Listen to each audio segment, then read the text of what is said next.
my mask or not, just because online they could make all sorts of shit from what I say. That's very true. I'm not trying to get deep fake. I'm debating because my name is right there anyway. Hello, I'm Ryan. I'm going to be in the booth doing the tech. Hi. I just wanted to say that for these mics, it's best if you have it as close to your mouth as possible. Alright, I think that broke. So you just have to move them around, and you can even take them off of the stands too. Okay. Awesome. Thank you so much. I'm excited for the event. You said that got me. That decided it if they can't. So you're not wearing a What? mask? What? You're not wearing a mask? I don't want to debate. Well, I don't know. I mean, the thing is like I would have to like put it on my nose and I make it blurry.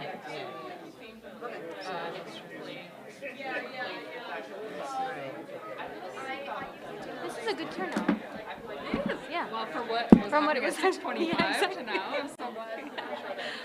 Thanks so much for being here. I'll just say we'll start in 2 Well, minutes. I've honestly like. Hi everyone, we'll be starting in 2 minutes, so yeah, we'll be starting It's shortly. a mess of a time right now. Who knows? I came with books. Oh my gosh, yeah. I had some issues with this book. There isn't a book out there that there's no issues. But it'd be good, I mean, Who is the when bigger- you're talking, think about that. Because the things that I actually, it's just for, Excuse me? it's the idea of the nation state Oh, yeah. and how that relates, it's very early on. Because it's like, right, ethnic cleansing, Oh wow, and transfer. And that happens in all these projects, Sudan, South Africa, the United States. And then the idea of the state and the nation, they're not compatible. And I think that's the project of then delineating lines, and Kashmir is this, and then bringing in the religion, and then it does this thing. So it's very deep what's happening right now, but it's part of the anti-colonial struggle. you brought a book? I just He's so I can pre-gaming. feel safe. It's more like a shield. Okay. It could be anything. And then we brought some magazines. Alright, I think we'll just, alright, I'm just gonna start. Alright, hi everyone, my name is Mikhail Khan and I'm a Bangladeshi trans organizer and writer based here in New York. And I'll be your moderator for this evening. Today we're gathered here for the South Asia Solidarity Initiative Teach-In. We haven't had an event for a year, so thank you all for coming. And we're obviously doing a teach-in on Kashmir and Palestine, titled Unmasking, Colonial Occupancies and Pinkwashing. To contextualize how this teach-in came about and why we're all here, Kashmir and Palestine have been resisting imperialism, settler colonialism, and the most intensely militarized occupations in the world for close to a century. For decades, Hindutva and Zionist ideologies have championed ethno-religious states based on the ethnic cleansing, forced disappearances, lack of self-determination of Kashmiris and Palestinians. Through intimate diplomatic relations between fascist leaders and the exchange of weapons and military training, the Indian and Israeli states are joined by their singular desire to annihilate and repress people living under occupation. So some recent developments that I think we need to be mindful of, as Azad Essa, a journalist with the Middle East Eye, points out in his Israel-India Alliance newsletters, are that over this past weekend, we've seen the India Hate Lab group based in Washington, D.C. They've released a report in which it detailed the rise of hate crimes in India. There were from October 7th to December 31st of 2023, there were 41 incidents of hate speech and a 20% increase in hate speech specifically against Indian Muslims that mentioned the slaughters happening in Palestine. Earlier this month, it was also revealed that Israel received Indian-made combat drones, the Hermes 900 drones that have been manufactured in Hyderabad, India, in a factory there, will be joining Israel's existing fleet of combat drones. These drones are made in a joint venture between Adani and Elbit Systems. For folks unaware, Elbit Systems is one of Israel's largest weapons manufacturer, And these drones are slowly making their way to Gaza to further repress Palestinians living under siege. Additionally, we're also witnessing an influx of Israeli-inspired tactics in a few Indian states. Earlier in February, tens of thousands of Indian farmers in Haryana and Punjab began a march to Delhi to demand minimum prices for their food and produce. They also asked the Indian government to waive their loans. The farmers were met with immense violence from police and paramilitary forces in Haryana. Indian forces deployed rubber bullets, iron-plated pellets, and also drones to fire tear gas on these striking farmers. And it became one of the first states in India to be using drones in this manner. So the settler colonialist agendas in both Palestine and Kashmir are rapidly expanding. So today, as part of SASE, we wanted to bring in critical thinkers and activists who can draw connections between the various interconnected struggles going on. On the far right, we have Hafsa Kanjwal.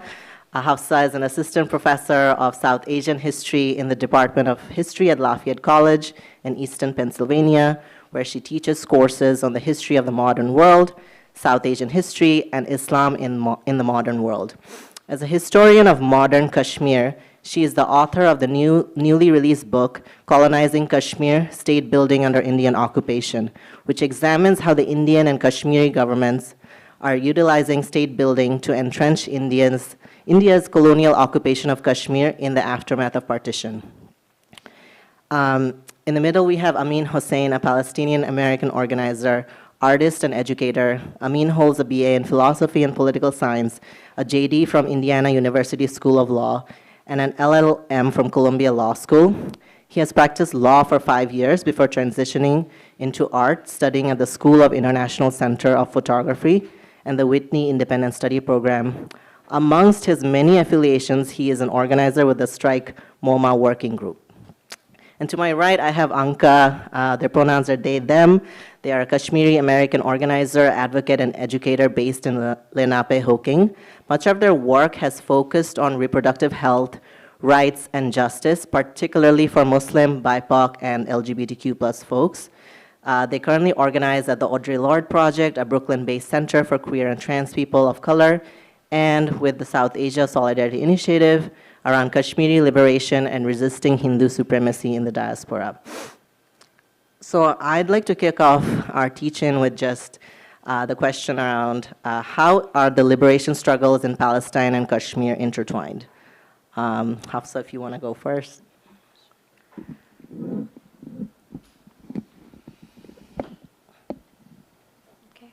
Hi, everyone. Thanks so much for coming today. I know everyone is probably very busy, organizing, doing a lot of things around the city, so it means a lot to us that you took some time to come to this event. So I wanted to draw on three main things in terms of understanding the linkages between the liberation struggles in Kashmir and Palestine.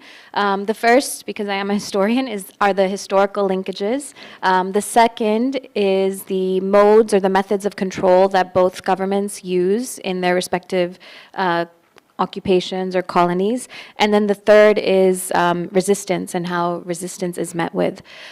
So historically, both Palestine and Kashmir are over 7 decades, around 75 years old. If we think about the starting point, although we know, of course, things were happening before then, but the starting point of the Nakba being 1948, and Kashmir with partition, and the contested accession being 1947.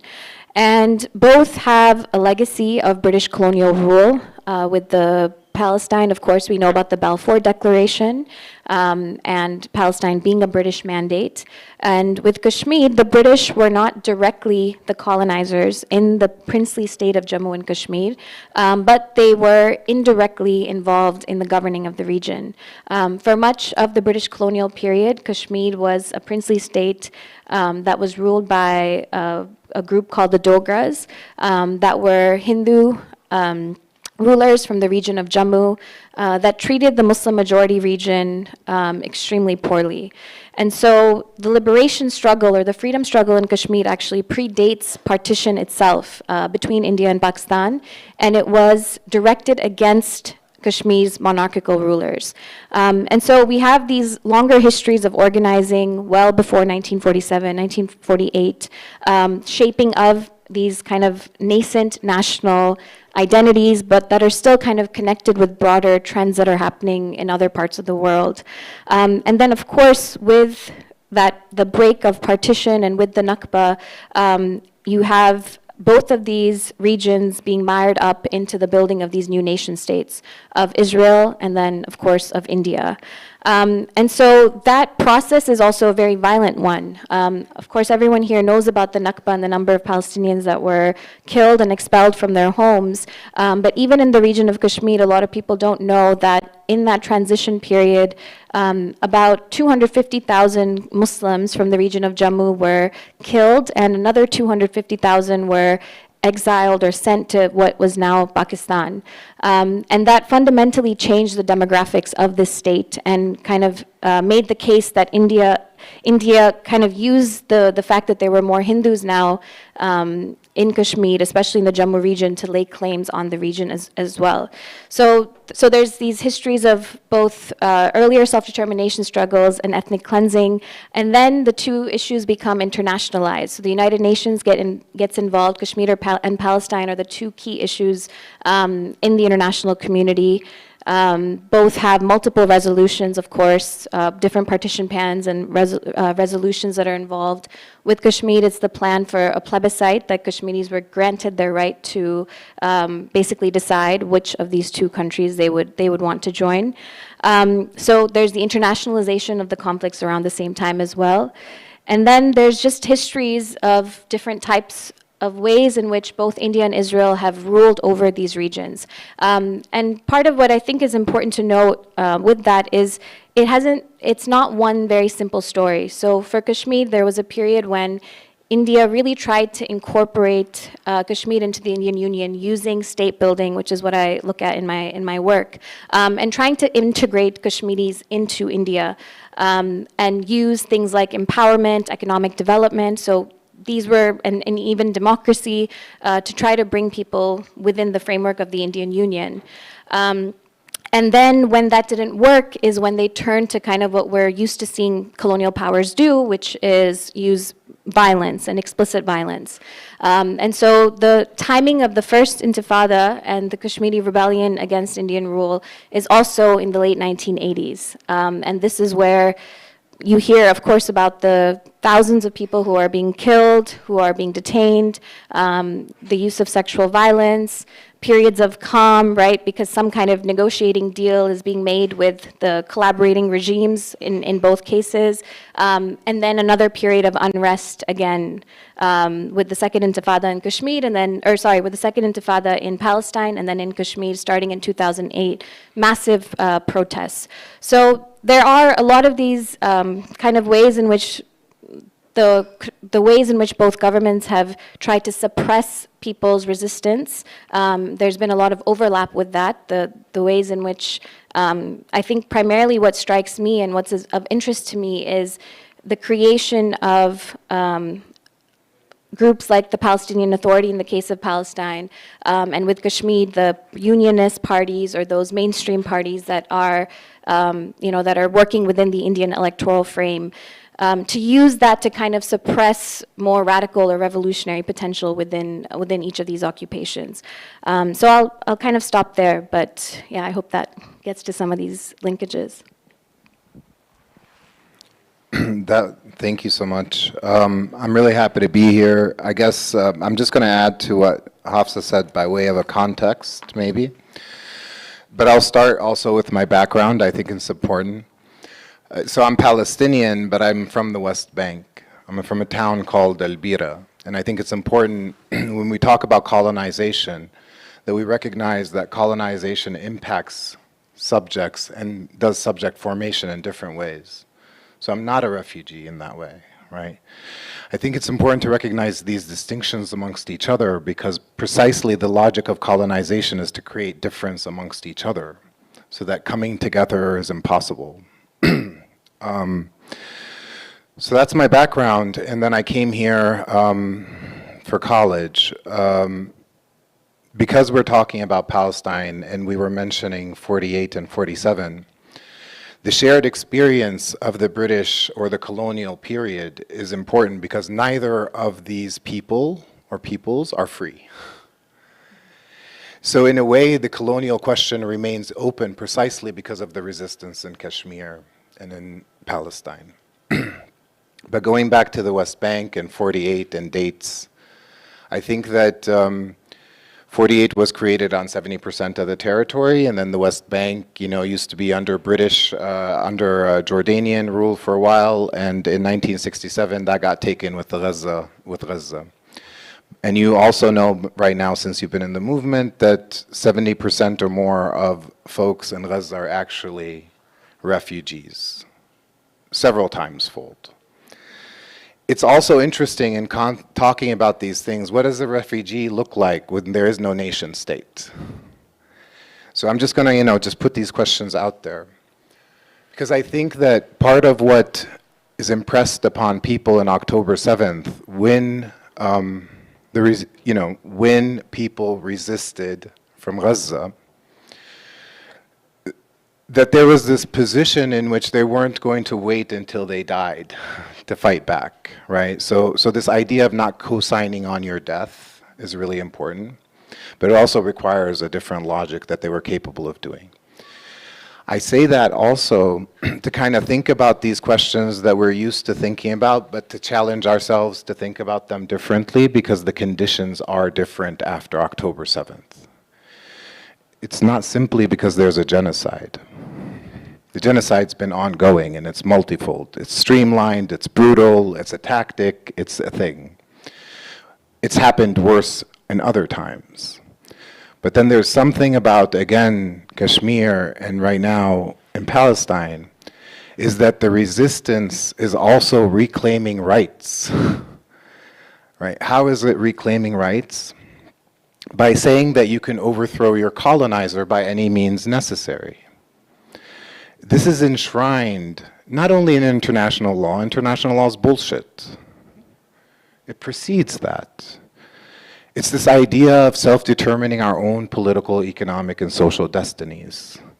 So we go back to this period in which they gave us nation states as being synonymous with freedom, synonymous with being free, synonymous with exercising our right to self-determination, and it's not true.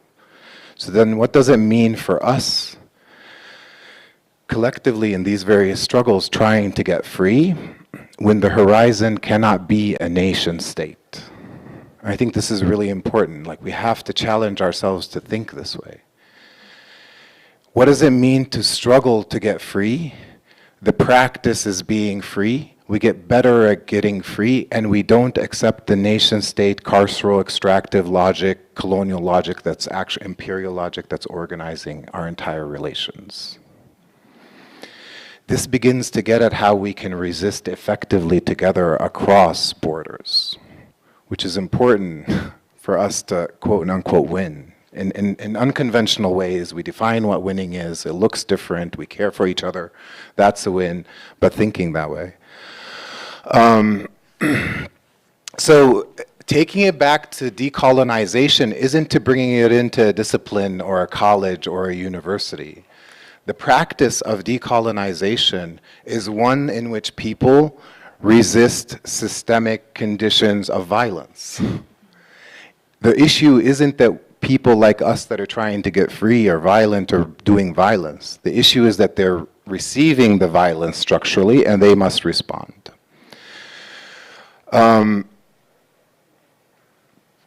Some of the things that I thought about coming here in terms of the Indian subcontinent and just thinking about that is the forms of collective punishment that were introduced by the British across the region and in Kashmir, but then simultaneously how Israel is particular in the way that it's actually just revolutionizing it, modernizing it technologically. Right? So it's the same logic. This is why it's important for us to think about our struggles in terms of also power and how power is enacted on us.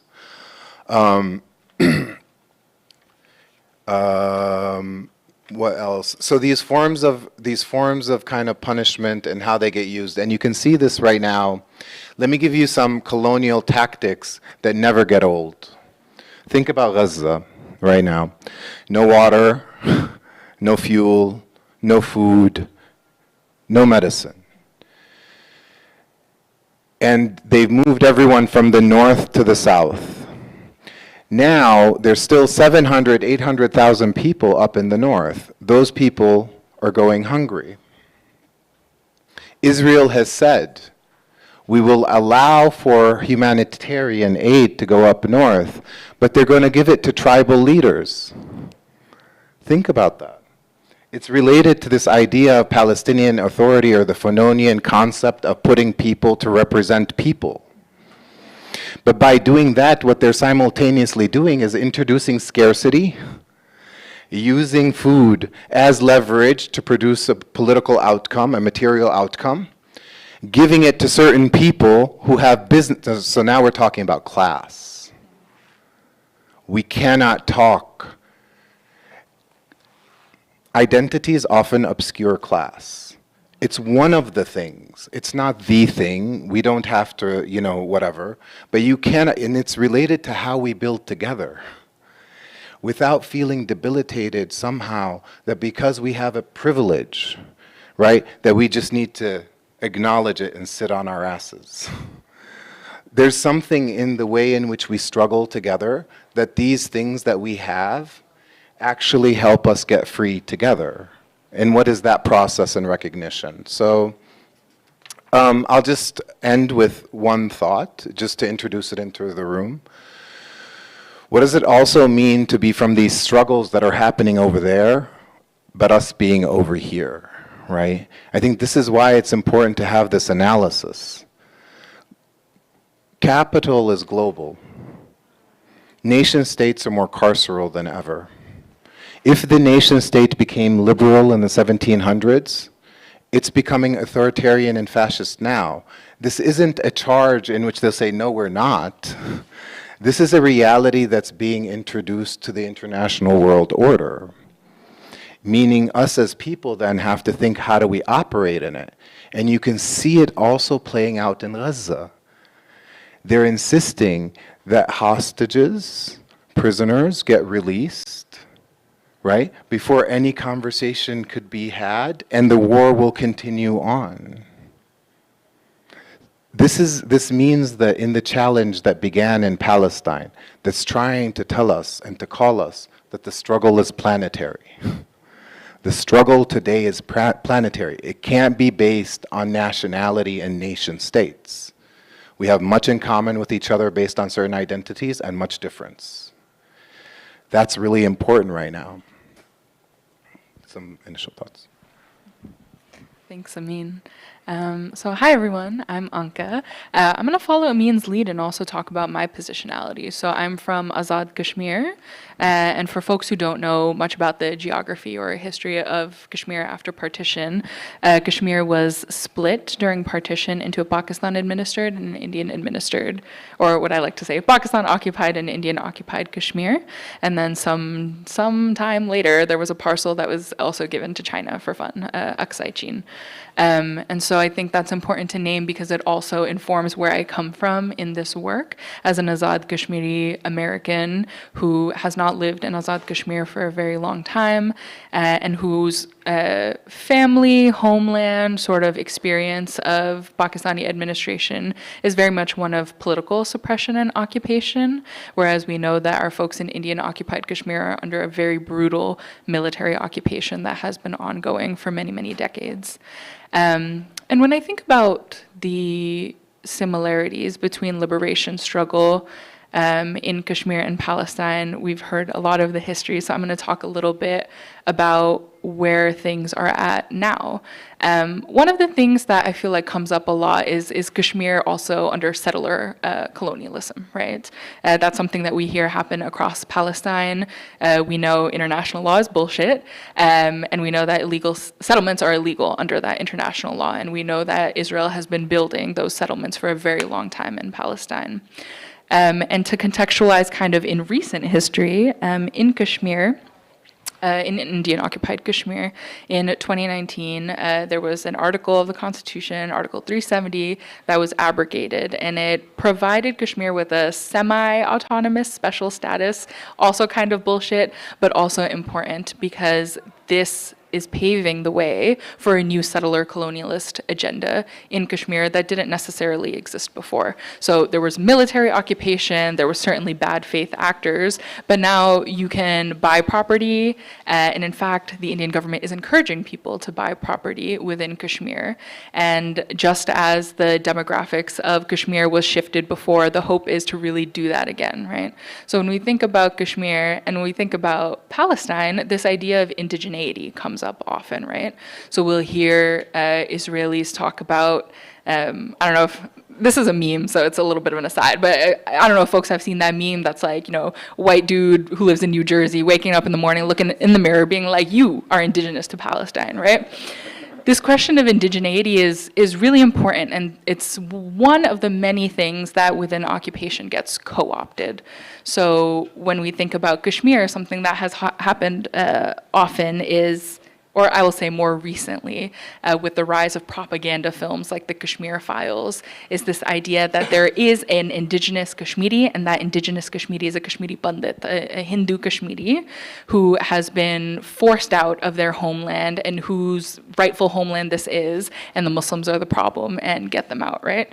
So not dissimilar, right? Like we've heard this happen a lot with Palestine in Israel, right? We are the rightful people of this land, this is our holy land. And so we will have it. And so when you have this level of, people who can trace their lineage back for generations and generations, both within Kashmir and Palestine, and people who kind of arrived yesterday from like Delhi or, Austria or whatever it is, there is like a disconnect happening, right? And there's something to be said for an argument that is not based on facts, but a co-optation and the idea that people will hear a buzzword and not really know what to say. And so in this way, we can sort of push people in the direction of our propaganda because people don't want to be on the wrong side of indigeneity. Oop, we've been there before. We don't want to do that again, right? And so that's something that I'm thinking a lot about, especially since 2019. And what does it mean for Kashmir? Again, we're going to talk a lot about kind of India and Israel being in political cahoots.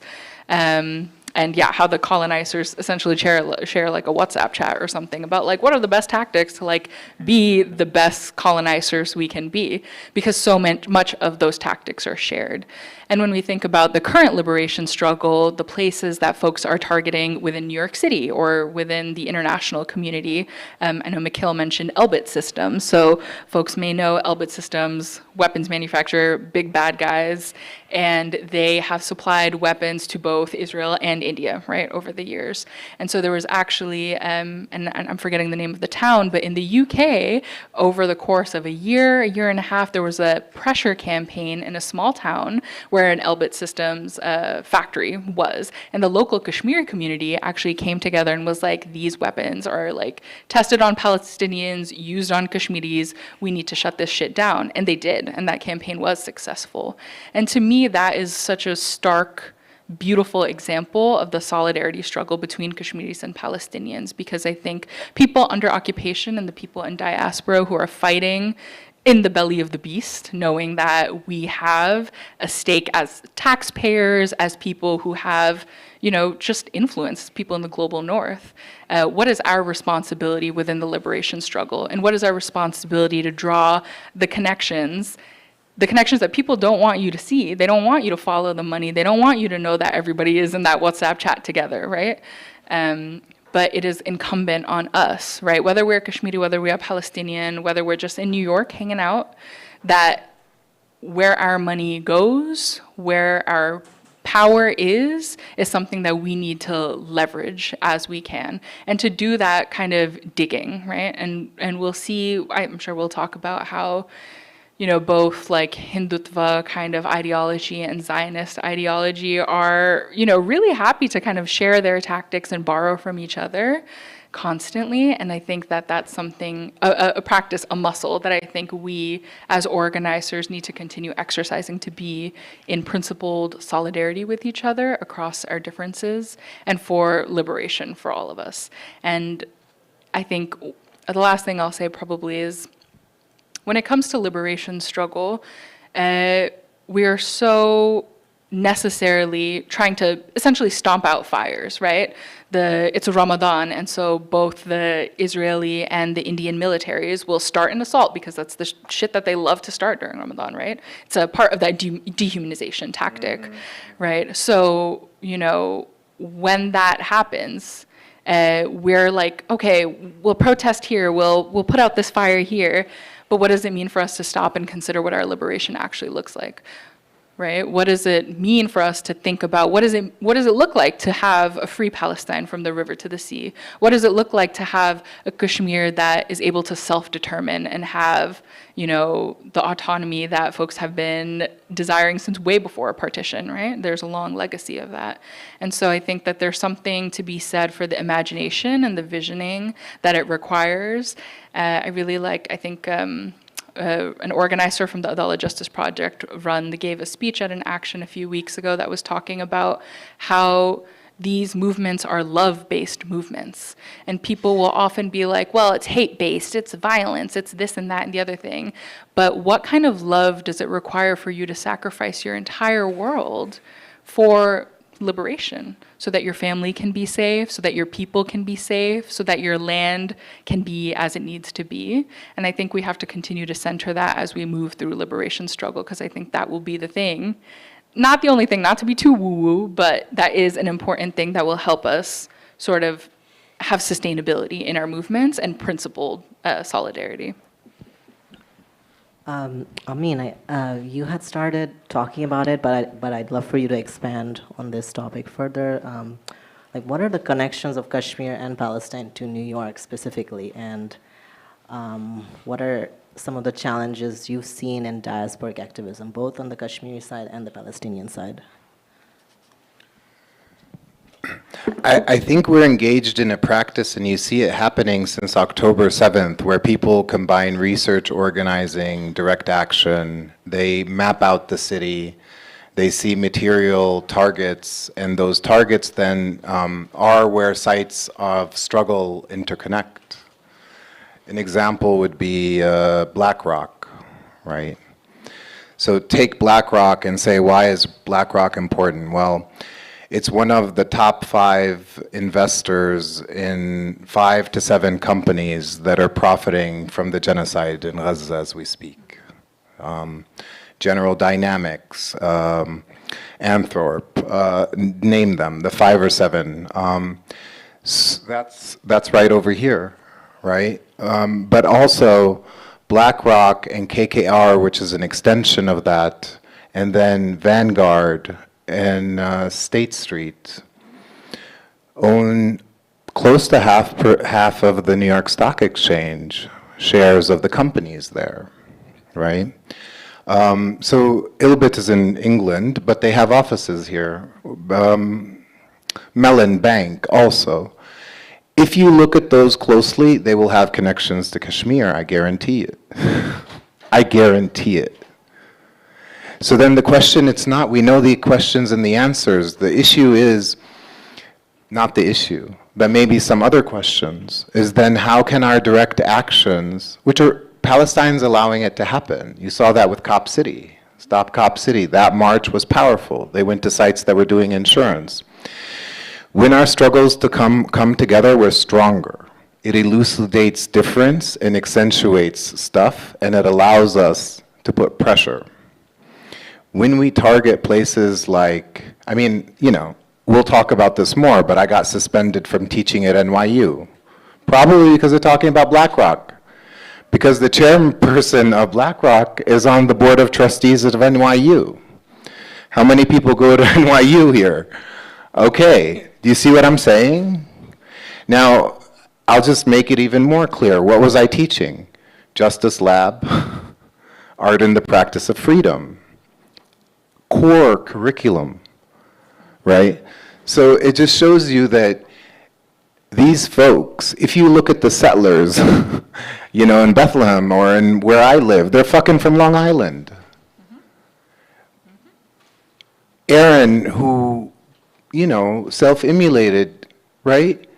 I mean, he was telling us that there's US Army that are in the tunnels in Gaza. These nationalities aren't for real, right? And the more we can kind of locate ourselves there. And the other thing I'll say is, like, right now, it's not just, you know, it's how can I show up for others, but when we show up, it's not about the action, it's about the together time. Because the other thing that they did to us is they took down our Instagram accounts, right, which were critical in October 7th, you know, the decolonize this place accounts, right? So it's like they're doing everything. So this brings us to counterinsurgency. I'll say the last thing. They're changing the nature of the state. So in the context of India would be a good example. Context of Israel, this manufactured state for its own citizens. They're changing its nature as we speak. So when they change the nature of these entities, all of a sudden the acts that you thought were legal and legitimate as part of the legal process become criminalized. So when they become criminalized, why are they become criminalized? Because you're delegitimizing the government. And they're telling you you're not legitimate to delegitimize the government. Who? It would be Kashmiris, it would be Palestinians, it would be the minority groups that shouldn't, you know? So I think like this also is happening where then once they criminalize, then they use tactics of counterinsurgency that can allow Meta to take your accounts. So if you don't find ways to find each other in each other's homes and levels of trust and connecting this way, the algorithm will continue to separate us. Digitally and personally, like just physically. Diaspora stuff. I guess I can add diaspora activism doesn't always look the same for different communities. And in the case of Kashmiris, unfortunately, it hasn't been able to garner the same level of activity within the diaspora, but also kind of solidarity with other groups. And there's kind of historic reasons for that, class-based reasons for that as well, because class is really important. It's important to think about who actually comes here, what are their interests, what kind of aspirational politics do they want to get involved in, and are they really going to commit to being for the cause or being for the struggle. So there's an element of that, but there's also just incredible amounts of suppression. When I think about the ways in which the kinds of things that India is doing, not just towards Kashmiris, but even Sikhs, even Indian Muslims, other minorities, etc., it's unbelievable that it still gets called a democracy, or that it's still not seen in a negative, like completely negative light in media circles, policy circles, etc. I'm sure many of you have heard about the assassination of a Canadian Sikh citizen by the Indian government, and just how if it was any other country that had done that, Canada would have probably gone to war, but no, like they had to hold back because of the kind of sway that India has kind of at the international stage. And so diaspora activism has been very complicated for Kashmiris because of the immense levels of suppression. There are people within Kashmir and outside of Kashmir whose passports have been threatened to be taken away, who don't necessarily have the mobility, people here who may want to speak out but then have families back home who get targeted and harassed, etc. And so right now we're in a situation where everyone is kind of trying to figure out what can they actually do given that the level of suppression is so high. And even online activism, if people engage in that, even through anonymous accounts, is either both surveilled, but also taken down. I mean, so many accounts are just not allowed to be on different social media sites, Instagram, etc., that do talk about Kashmir, or that their reach is limited. So I guess part of what the challenge and what a lot of people struggle to think about is how do you even do the kind of activism that needs to happen in such a context, which is why I think solidarity is really significant, because even if Kashmiris can't mobilize and or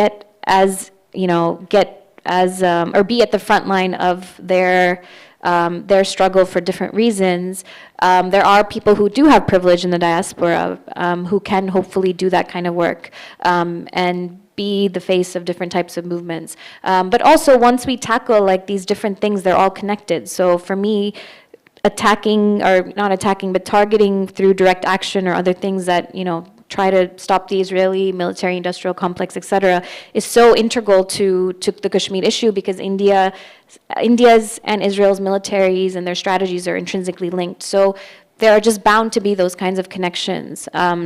So it is really important to show up in that sense for each other. Yeah, thank you, all three of you, like how you're contextualizing Kashmir and Palestine on a global scale, how it relates to New York, and overall how the diaspora needs to be activated on many fronts. I'd like to hone in now specifically in the regions themselves.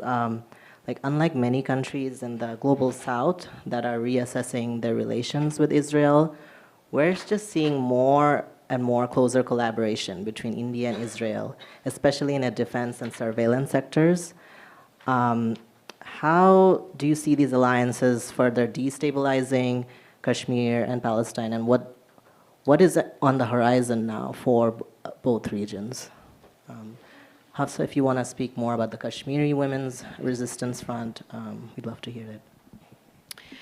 Yeah, so I think the main kind of takeaway is that as Israel loses its international standing, I think the country that will, in the global south, uphold it is India. And that's really important for all of us to understand, where in Israel's kind of reputation has, you know, of course, taken a tank, but India's hasn't. Despite what India does to its communities, what it has done in Kashmir, the fact that it's this regional bully, it's still kind of seen as this country that people turn to for some kind of moral action, which to me, after, you know, after all these years of India's violence that it's been committing, it's pretty shocking. But the ways in which Indian soft power has been able to operate, even in this moment of heightened Hindu nationalism, that people don't see India in the same kind of negative way as they see Israel, is something to think about. So then when it comes to Kashmir, Anka spoke a little bit about how this relationship obviously impacts what's been going on in Kashmir since 2019, when Kashmir's semi-autonomous region, or the status, was taken away. And part of what India is trying to do is essentially use, what I would say is like the West Bankification of Kashmir, where the idea is to build these settlements, bring in Hindu communities.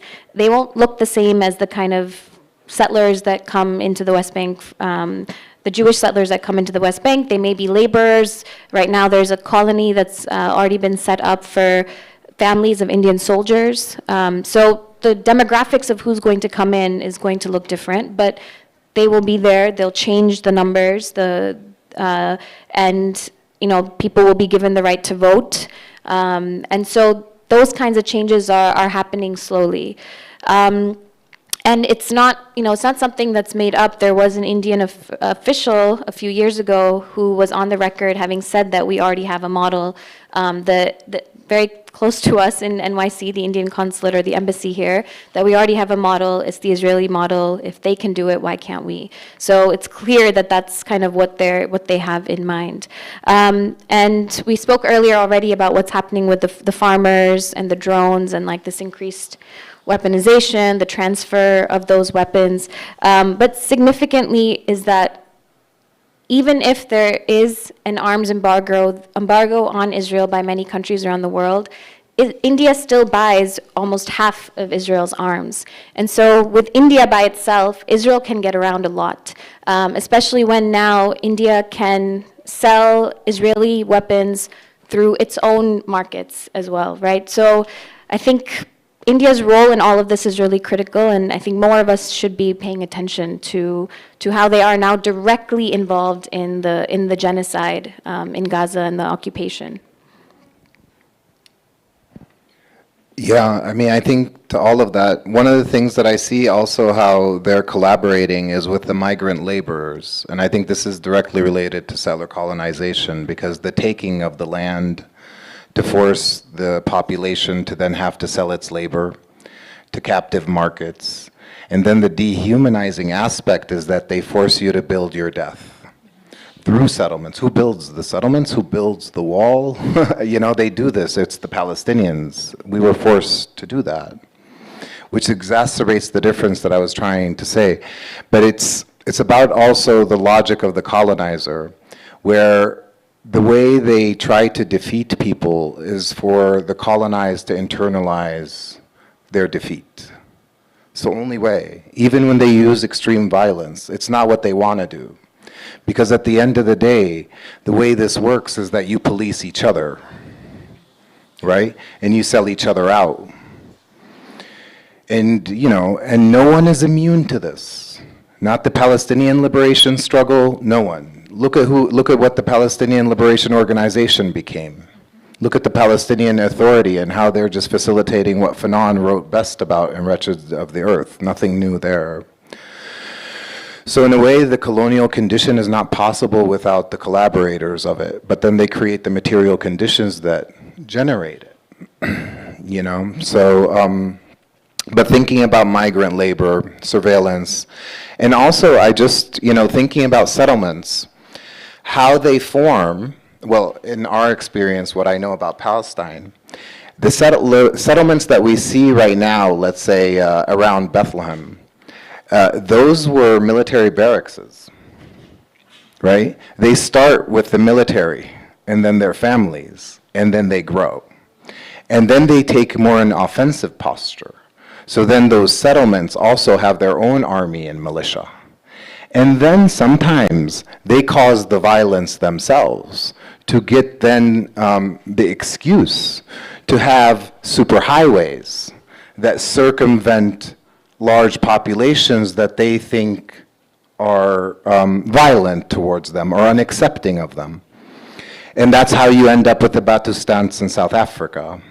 That's how it works. But that's not different than the housing projects over here.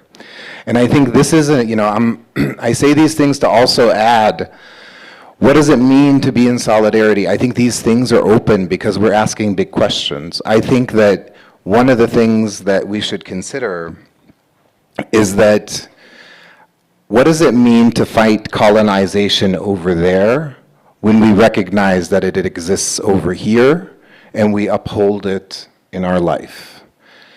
It's not to feel bad. It's not to say someone's doing more than the other, but it is to point out something really important right now. We have to resist wherever we are. What does it look like? I think resistance is about refusal. It isn't about arms. It's about how do you not have allegiance to this genocidal machine. But then the consequences of thinking this way is you think about what demands you make and who you ask them from. Is there anything to ask from this place? What is it? How can I use my privilege to uplift Kashmir, knowing these are the relationships that we have because it's the same target? These are some of the things that I think they're offering, but also South Africa, Israel was the conduit for South Africa when the arms embargo was on South Africa. Meaning these nation states operate this way, you know? And I think that the other reason why I think it's important for us to think how do we resist over here is because Israel is modeled after the United States. It has British lineage, but its technologies, the way I have experienced them, think of the poem 38 by Layli Long Soldier. It talks about how they physically transferred people, how they put them, you know, the indigenous population, the nations of this land, how they encircled them, how then they wouldn't give them credit to buy food in the Dakotas, right? How they rebelled, and when they rebelled, they transferred them from their own reservation. This is why the settler colonial project is never ending, but also why in Palestine we're dealing more than just settler colonization, hyper-capitalism, surveillance as a technology of being, data bodies. Your body is a data. So if you're on the counterinsurgency level, they can cross you out by your data footprint. And the other relationship that Israel has with India is all the people that serve in the army go then to heal in India. There's circuits of this shit.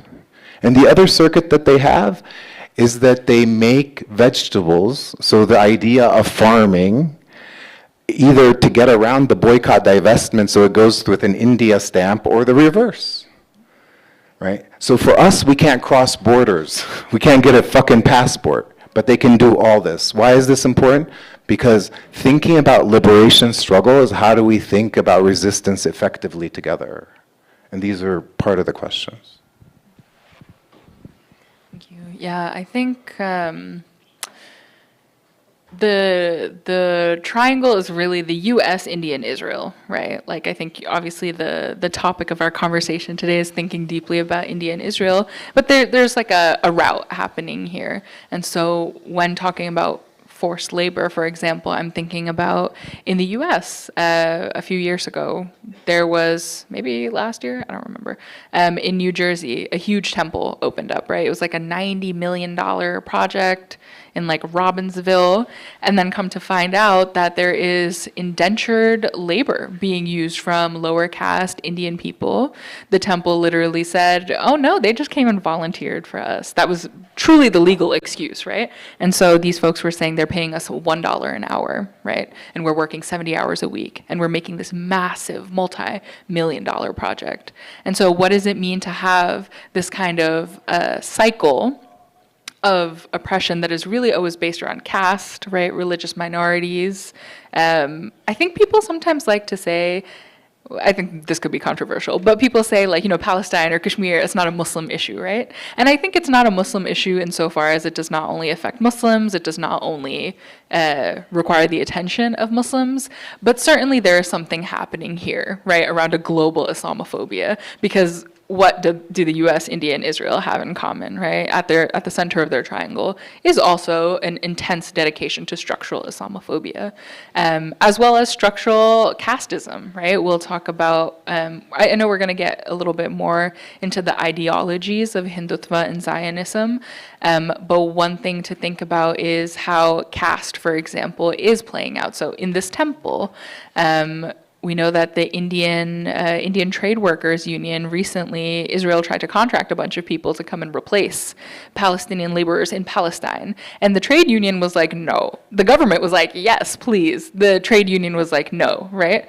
So there is also a distinction happening between, as always, fascist states and the people and people power and union power, and how there's a disconnect there, because the folks who are in the union may well be lower caste, may very well be minorities who are being persecuted in India. And so I think when we think about the sort of systems of subjugation that are at play, we always have to, I fear, think about Muslimness, right, and minorityness in both India and Israel, and that how that has really shaped global silence too around it. So, like Hafsa's talked about, you know, there's been multiple resolutions from the UN, right? Bullshit resolutions since 1947 for both India and Palestine that have been largely unenforced, that have been largely ignored.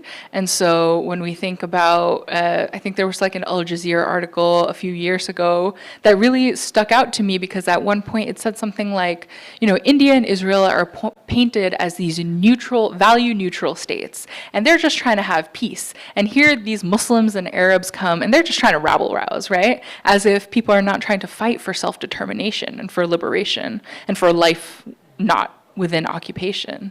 And so, you know, there's so much to be said about surveillance and defense and weapons. We know that the Venn diagram between India and Israel and the things that benefit them and the things that enable them, super PACs and these weapons manufacturers and whatever it is, that Venn diagram is really a circle, right? So much of the time. But there's also these ways that they are being allowed to continue being seen as a haven, right? Israel, the haven in the Middle East, whatever that means, right? India, your eat, pray, love destination, right? Places that are really And not on accident, these are intense propaganda sort of campaigns, right? Israel has, what's it called, Brand Israel, right? In the 2000s, where they launched this like multi-gajillion dollar campaign to try to improve Israel's image in the rest of the world, which has, thankfully, I think, pretty much failed. But these are really deeply manufactured ideas of these just like, you know, nice, inoffensive, unviolent, not violent, not like those Muslims over there, sort of thing that is happening between in these two states that I think is always important to name. Yeah, I think, you know, one of the core motivations behind this teaching was to get into how pinkwashing and purple washing is being administered in these rapidly militarization schemes. Pinkwashing is, again, how a settler colonial state uses the banner of queer and transgender rights to pose itself as more progressive than the territories they're occupying, which they frame to be barbaric in nature. So maybe Anka, you could start us off with how is pinkwashing being deployed even in the current moment and even in the recent past?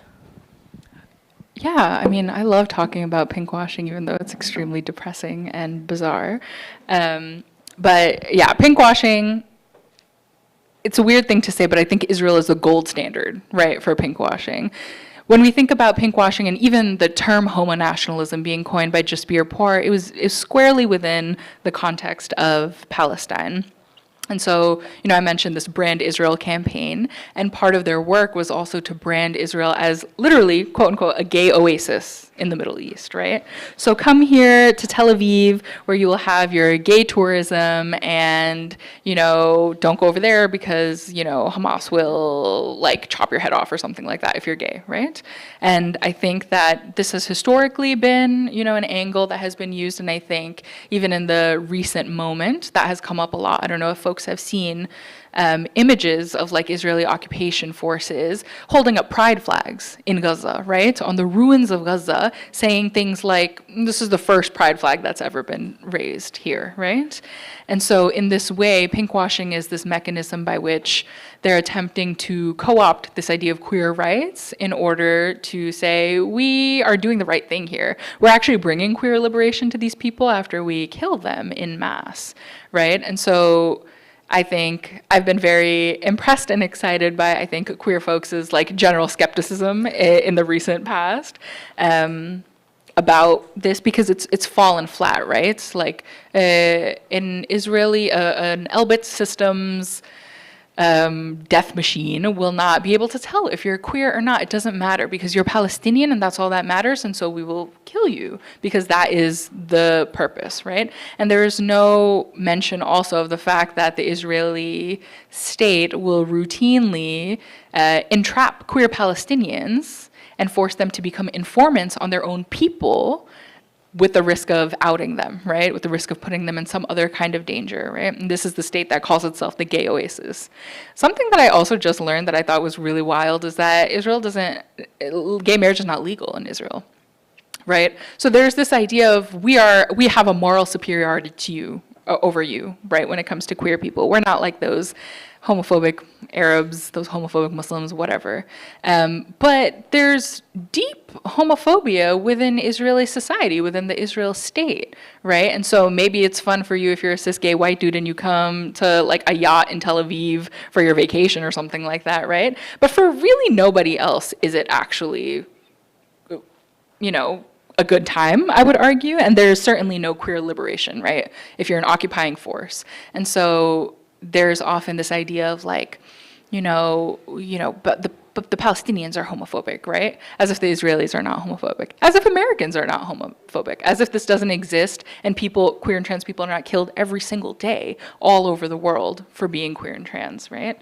And so there's a really sick kind of co-optation that's happening. And I would encourage folks, if you haven't already, there's an online platform called Queering the Map. And I think that has had some like really incredible just like stories from queer Palestinians in Gaza, in Palestine, who have said with their own mouths, or their own typing, let's say, that I am Palestinian, right? And that is what this is. I am a Palestinian, and I will struggle for Palestinian liberation until the day I die. And these people are saying that I don't exist, but I do. I have lived here, I have loved here, and I will die here too, right? And that's, again, something that reminds me that this is a movement built on love, and that no amount of marketing, right, will shift that. And I do think that there's ways, because of this WhatsApp chat that I'll always be talking about, that the Indian state has seen what Israel has done pretty successfully at first, I'll say, around pinkwashing, and tried to implement that themselves.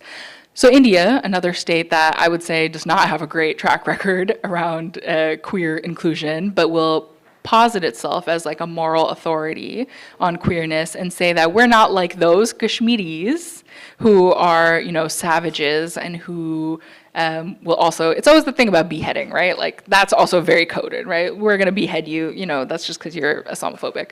But they will say that, you know, the Supreme Court of India in the last few years decriminalized homosexuality, right? That's as far as it's gone, right? And we know that now there's a push for gay marriage in India, which, you know, people can have gay marriage, you know, I'm not gonna say don't do that, but I will say that gay marriage, the push for legality of gay marriage is a very centrist sort of idea, right? It's been the case in America, it's been the case wherever that is passed, and it usually only enshrines protections and does something of material importance to people who are already in a more privileged category. So in the US, we'll see that apply to like cis gay white men, right, who will always benefit more from gay marriage. And in India, we'll see that happen with upper caste people, with rich people who this is just the last thing that they need, right, in order to be, you know, have like legal respectability. And so there's a deep pinkwashing that has been happening in Kashmir, I would say only in the last few years. This didn't really exist before. And so people will go in and say, you know, the abrogation of Article 370 was a great thing because now Indian law will apply to Kashmir, and so they won't be homophobic, right? There will be organizations that pop up like Pride Kashmir that are made of people who are anti-liberation, who are anti-Azadi, and they're actually, I think, straight people who are just kind of masking that they're like, oh, you know, we want queer liberation for Kashmiris, and this is how we're going to bring it, by opposing the end to occupation, right? And so in this way, if India is now being considered this like liberal bastion where queer people can thrive, and like Israel is considered the same way, even though they're not, they're using that to really like have a PR stunt on an international stage. We care about human rights, and this is how we can prove it. Rather than, we obviously don't give a shit about human rights because we are killing and disappearing people en masse. And so that's all I'll say about pinkwashing for now.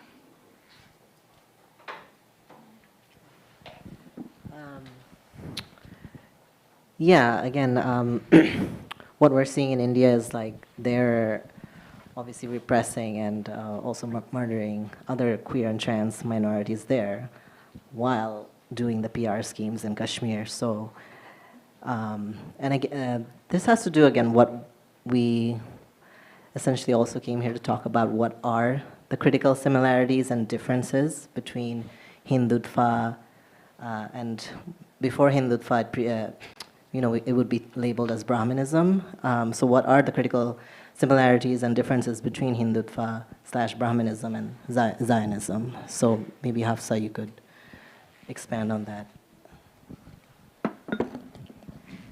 I'll maybe talk about one angle to this, and I know Anka and I'm sure Amin will have more to say.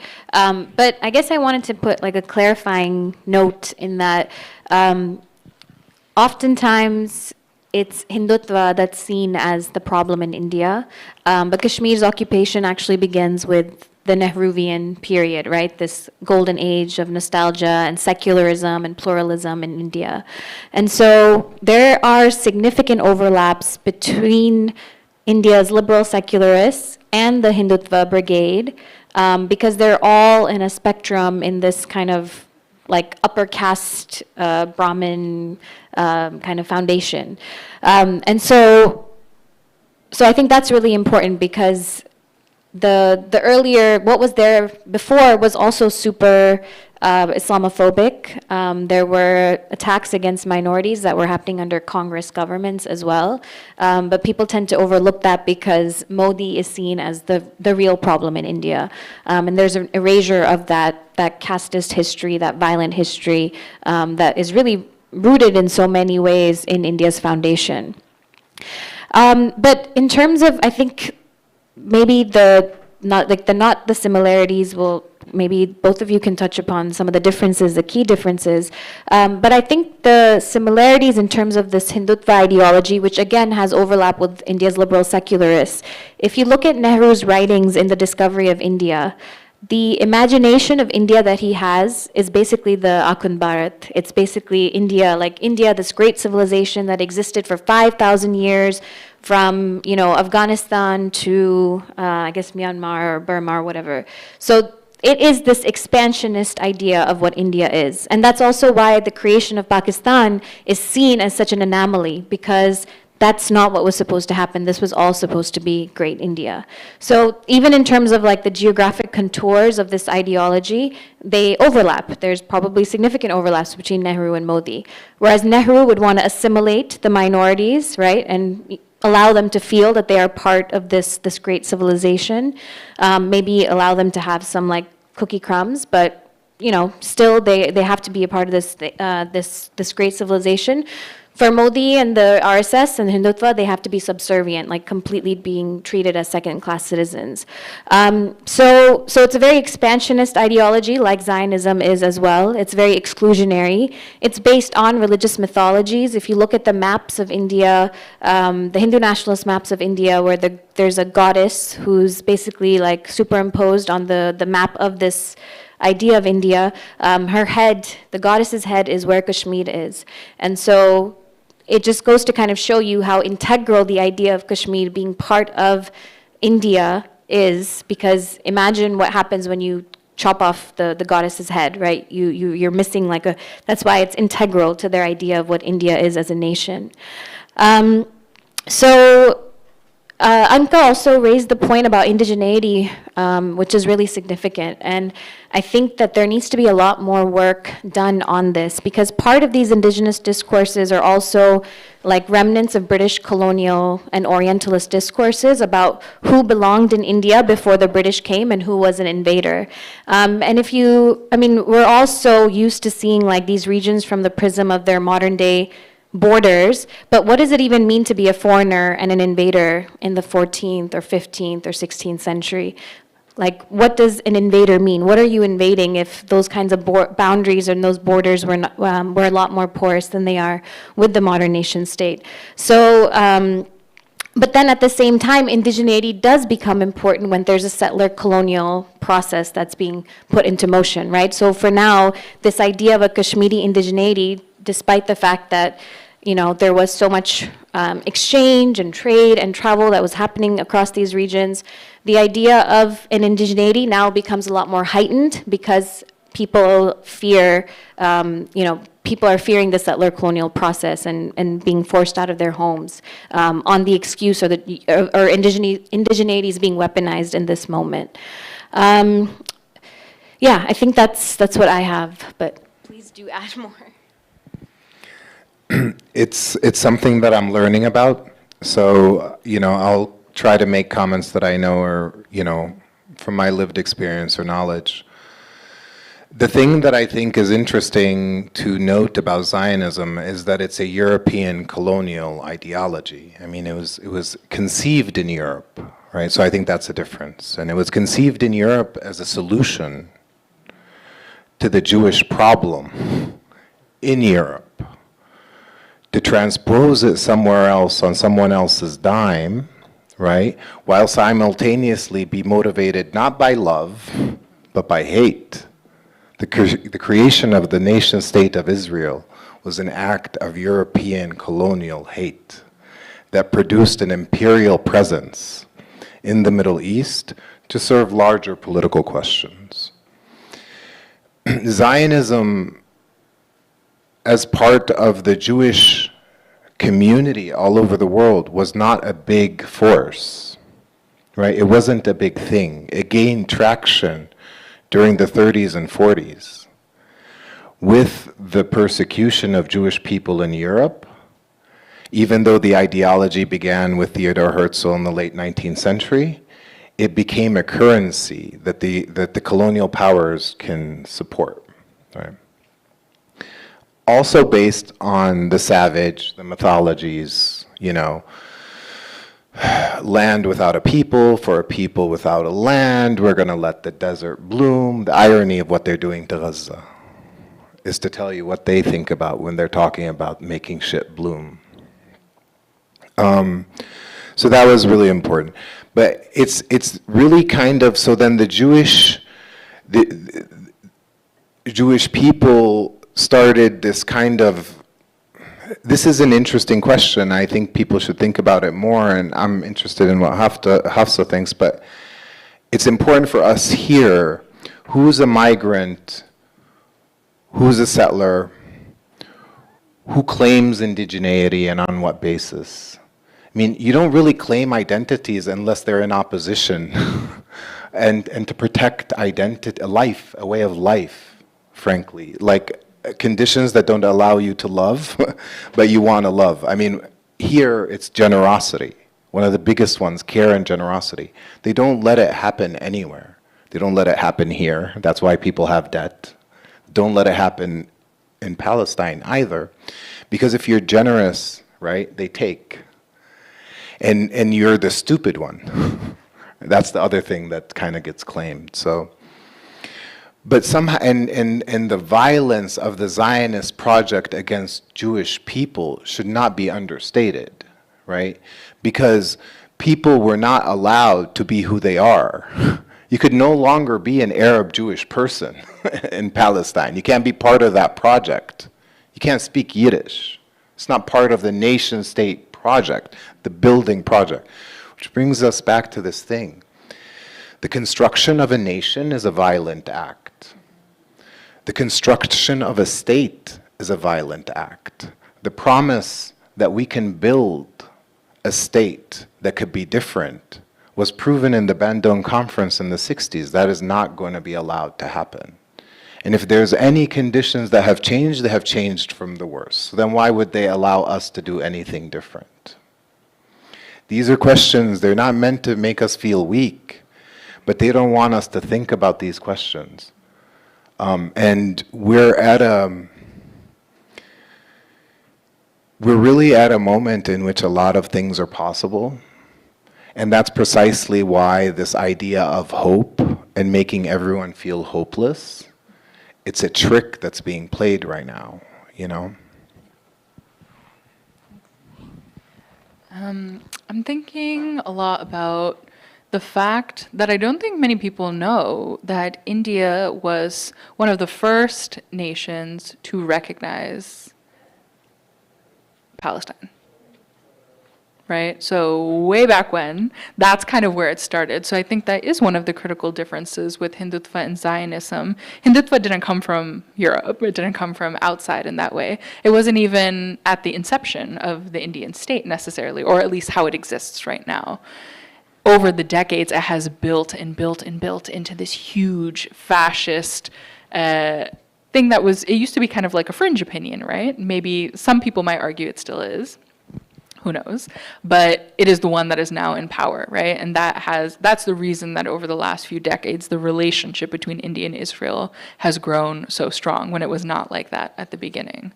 And I remember at one point I asked someone, like, it feels like it's a little bit, I won't say easier, but sometimes I think you'll encounter an Indian person who will be like, I am for Palestinian liberation. And then you'll say, what about Kashmir? And they'll be like, what about Kashmir? That's part of India. Right? There's a real cognitive dissonance happening there in that respect. And so, you know, what one can ruminate forever on why that might be. Someone once said to me, like, you know, brown people occupying other brown people seems like confusing, right? But like white, like Austrian, I always go back to the Austrians. No, shout out to the Austrians. But like, you know, these like Eastern European, like white Jewish people coming in to like occupy Arabs, that seems a little more like something's happening that I can like see a little bit, right?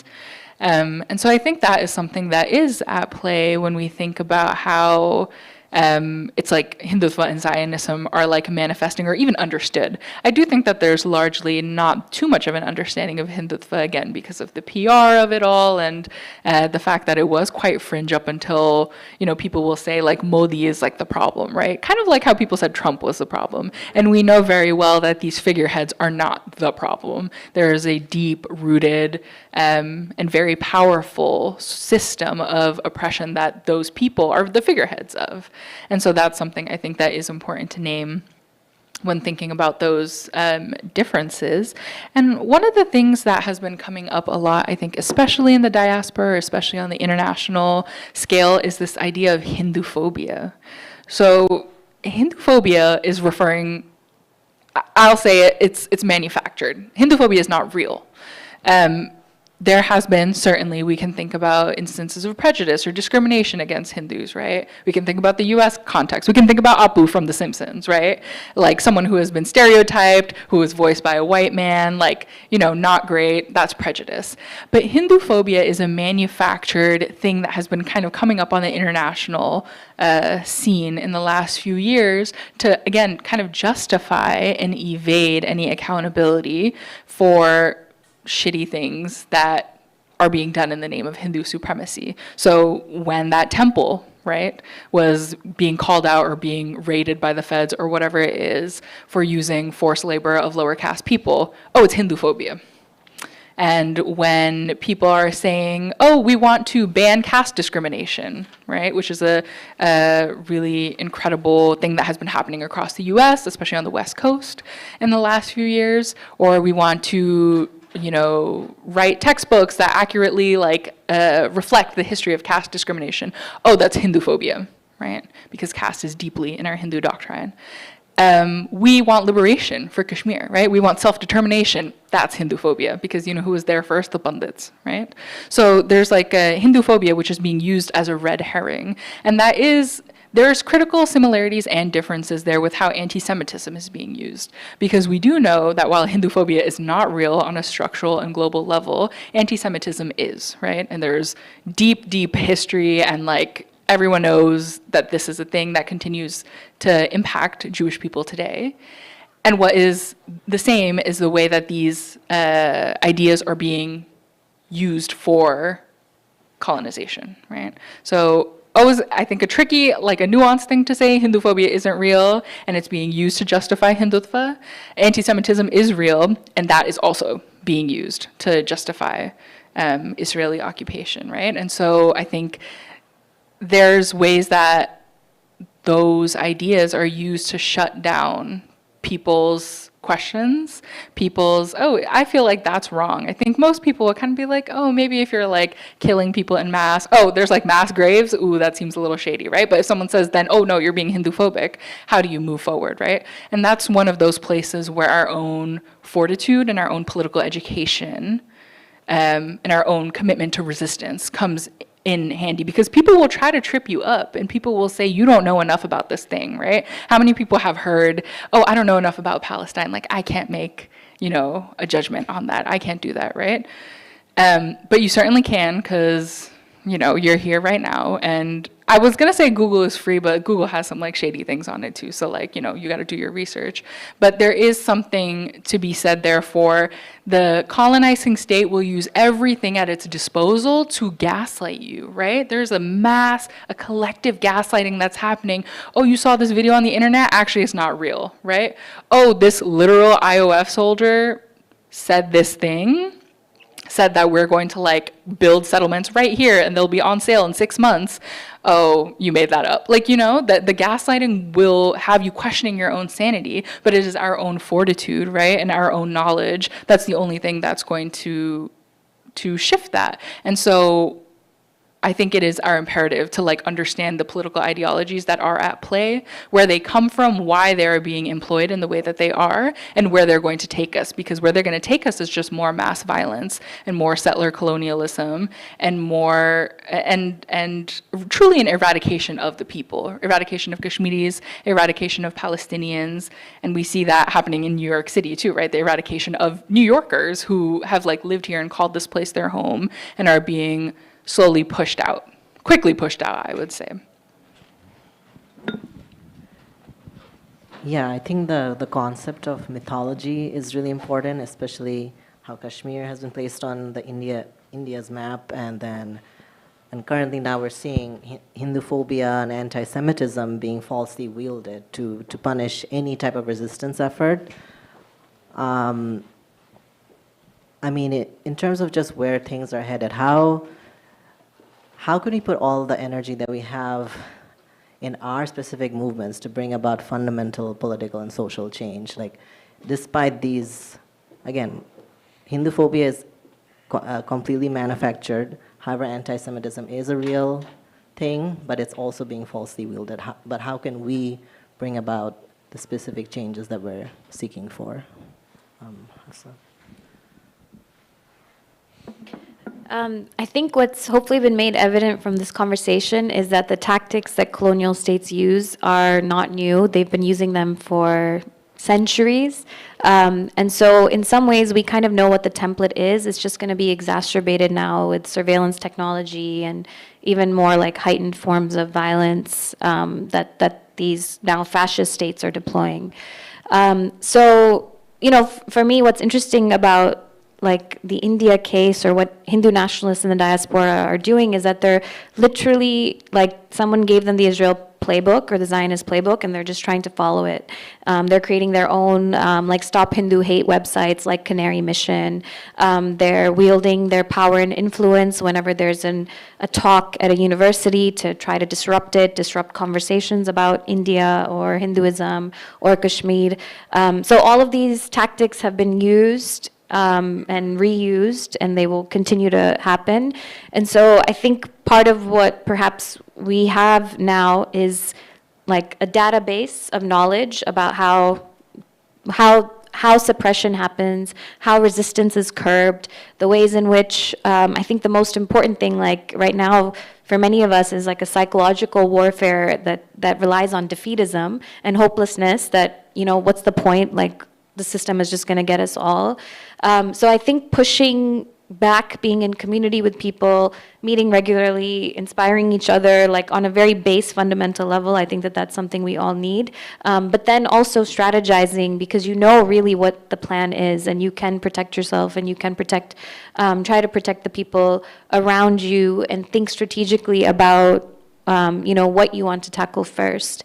But yeah, I think I'm also at the stage now where I don't think there's any room for like moderation, however that word has been deployed or used in the past, and dialogue, and right, like we know what's up, we know what's coming, and I think we just have to be unapologetic in how we go about doing the things that we need to do.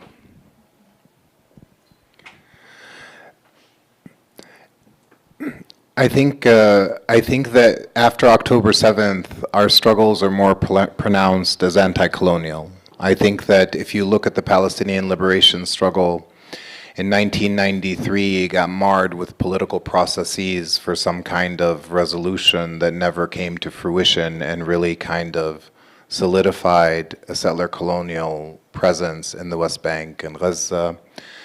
A divide amongst the leadership of the Palestinian people, long-term problems around representation and who can represent colonized people, and can colonized people be represented, and do they want to be represented? Because under international law, what they're doing is nation states decide who can speak on behalf of people through a process of recognition.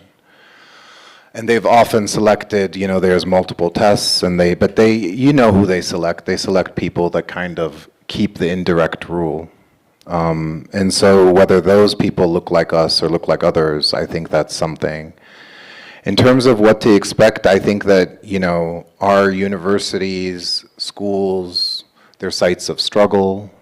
I don't think anyone would learn much in school. I don't think that's what it's set up for.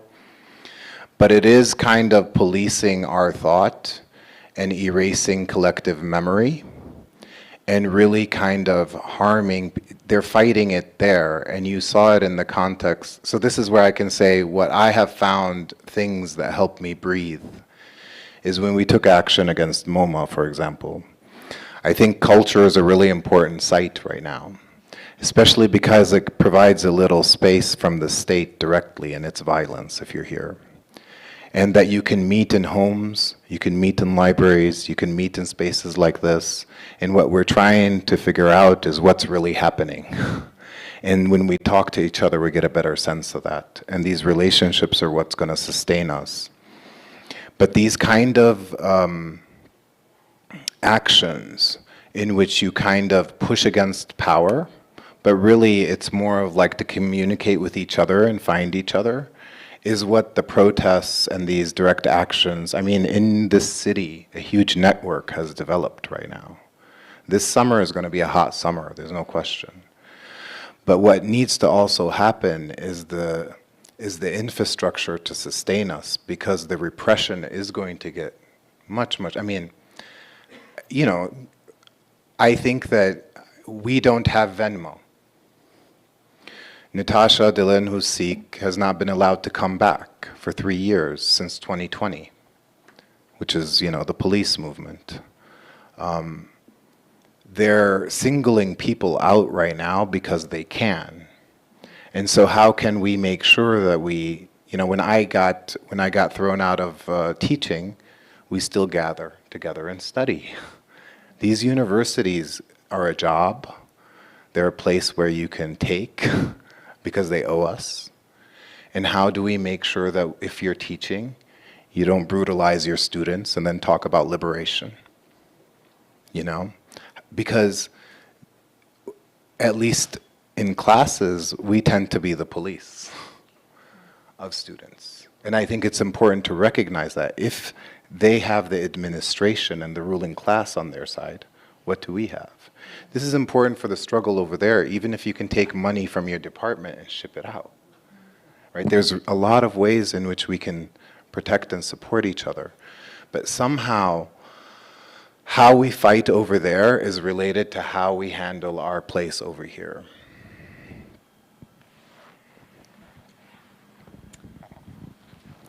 I think our liberation is bound up in one another. And I think that in this moment where we've seen an unprecedented move of organizations and different people working together, right? Like today, and I hope folks are planning to go afterwards or have come from this, but today there's a 24-hour vigil, right, happening at City Hall Park, for pushing for a ceasefire resolution. In New York City, right?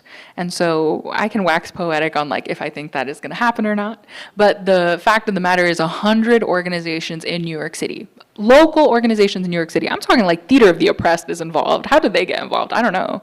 But like everyone has come together to be like, we are going to exercise every means available to us, right? We are going to exhaust every pathway to liberation, even if that's trying to get on Eric Adams' ass, right, about this ceasefire resolution, even if that other folks are working on BDS, other folks are working on mass mobilizations nearly every day. There's a Millions March happening on Saturday in New York City, right? Folks should be there, Washington Square Park, okay, 1 p.m. But I think our liberation is bound up in us making unpopular connections, right? I'm really proud to be of a lineage of queer organizers of color who have decided that pinkwashing is not going to fly by us, right? Who have resisted pinkwashing for as long as it has shown up all over the world in New York City, right?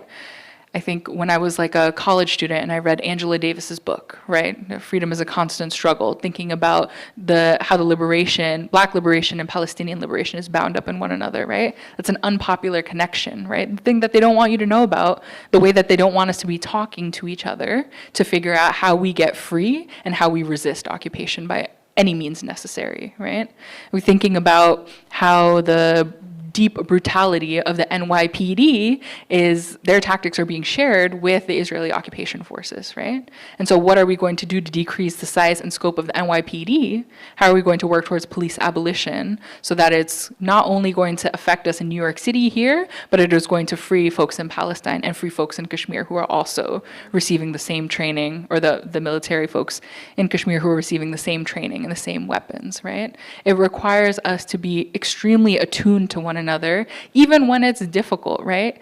Something I always think about is how like the right-wing people, they're all over the place, right? They have a spectrum of right-wingedness too, but they have come together under the singular, you know, hope that they will oppress somebody else, right? Or that they will come out on top.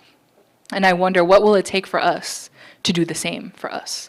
Where we come together for a singular hope of liberation, even if, oh, I don't actually like that person's attitude, right? Or, oh, you know, that person is just doing, you know, whatever it may be, right? How do we actually come together? Because they figured it out, and that's why they're successful.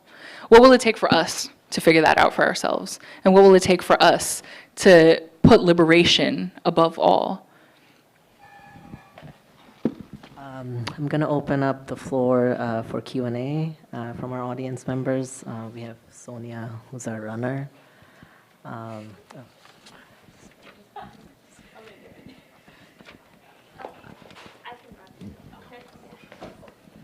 Well, first of all, thank you so much. This was incredible and so important right now.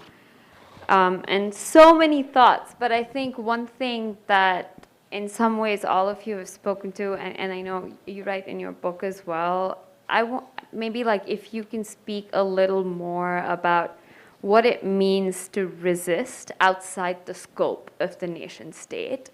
You know, it seems like that's not really a full, like it's not even it comes with a lot of problems, right? Like pinkwashing, homo-nationalism is only a thing because we're leaning into these nationalist frameworks. Like a lot of, I'm from Nepal, and a lot of the, you know, issues that we're talking about, politics of life, whether it's developmentalism, like forms of oppression that are not just tied to sovereignty in the crudest ways of like territorial sovereignty, but beyond that, there's so many commonalities and, you know, things that we can bring, movements that we can bring together the moment we start getting out of the box of the nation state.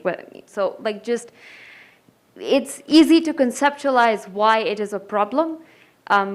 Trying to hear from you, what do you think is, especially right now since like, I'm hearing a lot about like looking for global South leaders, and that kind of always undermines issues of South-South colonization that is such a huge problem, like Kashmir, for instance, right? So I just trying to understand what it means in practice to resist outside the framework of the nation state.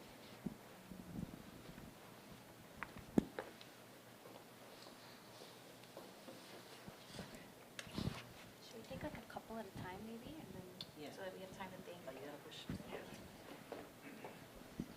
Yeah, likewise. Thank you all so very much. If I can be greedy and just ask 3 mini questions for the panelists, if that's okay? Hafsa, first of all, to you, just first an observation, the settlement patterns that you're describing of Hindus in Kashmir sounds a lot like Moroccan settlement in Western Sahara, where you have lots of ex-military veterans who served in Al Ayun or Dakhle, retiring there and forming sort of a paramilitary force that can be mobilized, along with lots of Amazigh communities from the Anti-Atlas Mountains who have also been encouraged to settle there. But we're talking about a merchant class, you know, a laboring class, not a transplant class, really.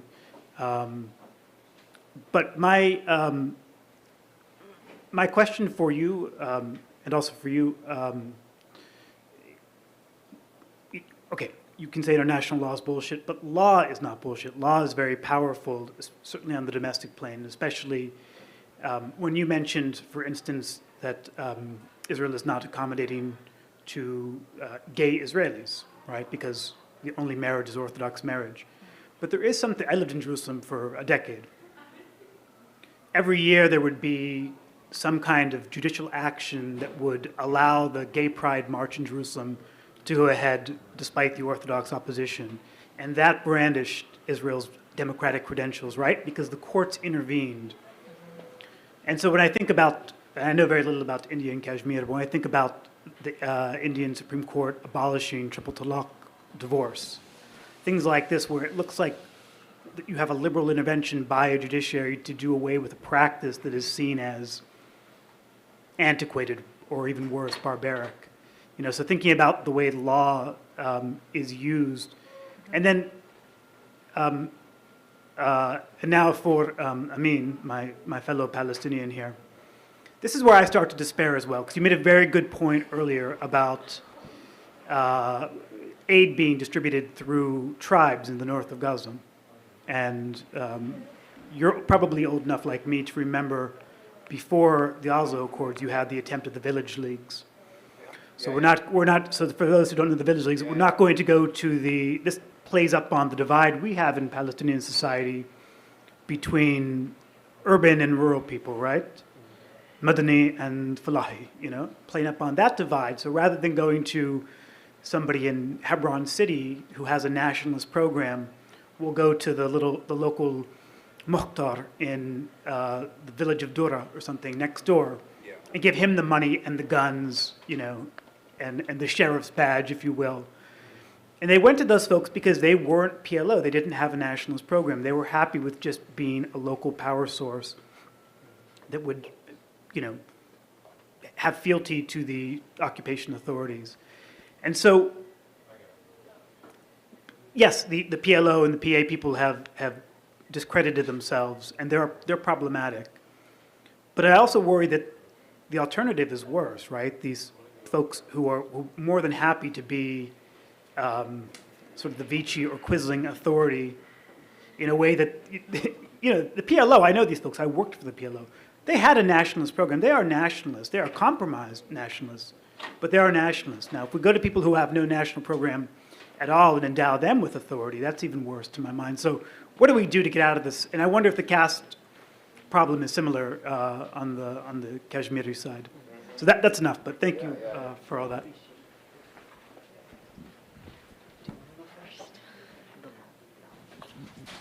Whoever wants to go first. Do I go first? No, you don't want. Okay, I'll go first. I'll make a mess out of it. Oh, is there somewhere else? Yeah. You wanna? Hold do one round. I'm holding. Okay. So I think I wrote, what does it mean to resist outside of the scope of the nation state? Right. Okay. So I can start there.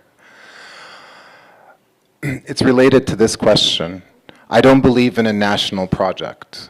I was raised in Palestine. I was a member of Fatah. And I was here doing other things, including the various movements that I've been a part of, which I think are ruptures in time for a mature movement yet to come, right? So from Occupy around class, Black Lives Matters around racial justice, you know, land back movement and so forth. The issue is not that you ignore the reality that you live in, the reality that we live in. The issue is that it can't be our horizon for our dreams, nor can we argue with each other about whether to vote or not vote, or what is the nature of this genocidal project. But it becomes really important that if you're fighting for justice, to not fight to assimilate into the thing that you're critiquing, because your mind can't handle it, right? And we can't build the kind of relationships that we need to build in order for collective liberation to happen. So what does that mean in my life, I think, is how I would approach that. Well, it means that I was working at a law firm, I made a little bit of money, I took care of my family, and then I left it. And then I went on food stamps. And I teach adjunct. But it's a space of organizing. This is my conditions of how I engage in what otherwise is unpure world. These are colonial conditions we're living in. But I don't need to uphold the nation state. I need to find how to work against it and to build at the same time. And it's not necessarily by overthrowing the government, but what are revolutionary acts that push against a dehumanizing system and then tries to create something? I think then what you realize is one no, like the Zapatistas say, produce a million yeses. So in a way, it's like this idea of prefigurative politics, the refusal and then something else opens up. And what's really great about that is that it's a strategy that doesn't try to scale and build up, but it's very spread out, right? And it's prefigurative in the sense that when people come together, you can collapse means and ends, right? In a way that it produces transformative experiences that can allow us to touch something that otherwise we shouldn't feel. The sensing. And that's really important for how we shift our thinking and feeling and believing. So on the Palestine thing, which I think is a great question, you know, my friends are in Fatah and in the PLO and all this stuff. And I written an article that you should read. It's, well, you shouldn't read, but it's useful in the sense that it's 30 pages long, and it was in a peer-reviewed, edited law, because I was a lawyer and I practiced international law. So I don't degrade any tactic, but you cannot believe in the nation-state law as somehow delivering justice. It's not true. It's not true because they told me it wasn't true when I went to law school, my first day in class in torts. Why are you here? I'm here for justice. I swear to God, you're the dumbest person I ever met. That's what they said in front of 120 people. Law has nothing to do with justice. You follow the process, and the assumption is that the byproduct of it is justice. And you see how this plays out here, right? So then in the national kind of thing, the kind of, and I'll stop here, there's much to say, but I'm tired of choosing what's worse or avoiding what's worse. It's part of the colonial condition that keeps, the colonial logic that keeps us in this place. Liberation needs leaps.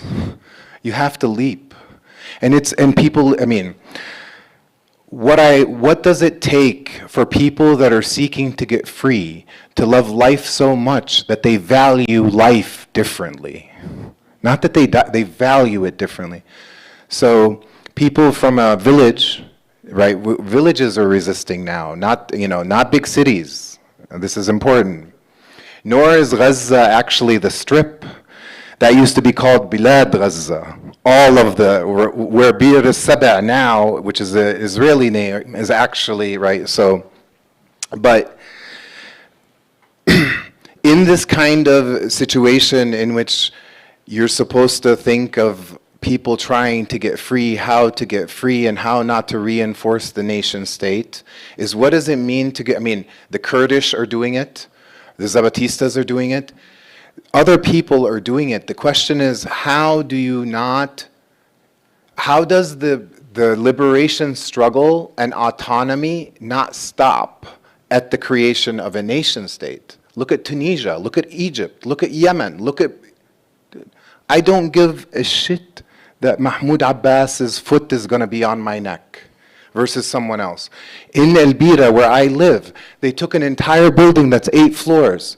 They converted, the Palestinian Authority, converted the parking lot as dungeons for interrogation and torture in El Bira, less than half a kilometer from where Arafat is buried, right? Friends right now, they come out of jail and they say, how are you? Well, it's like, I'm born anew, right? Which is not different. We've heard it in other places, in other Arab regimes. So then the question is, if you're trying to build movement and power with people and whatever, you have to figure out not to reinforce these structures. And I think that, I don't know how to do it, but I also know the PLO is different. The fighters are fighters.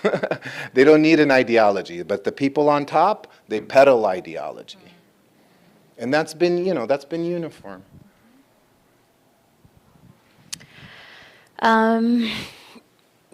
Thanks for your comment. I didn't know that about Western Sahara. And it's actually, if you have any more resources, that's something that I've been wanting to learn more about that context. So I would appreciate any additional information that you have.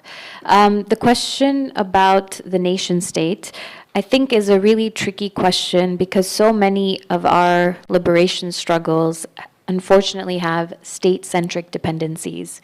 There are states that give them arms, and there are states that try to fight for them in the international arena.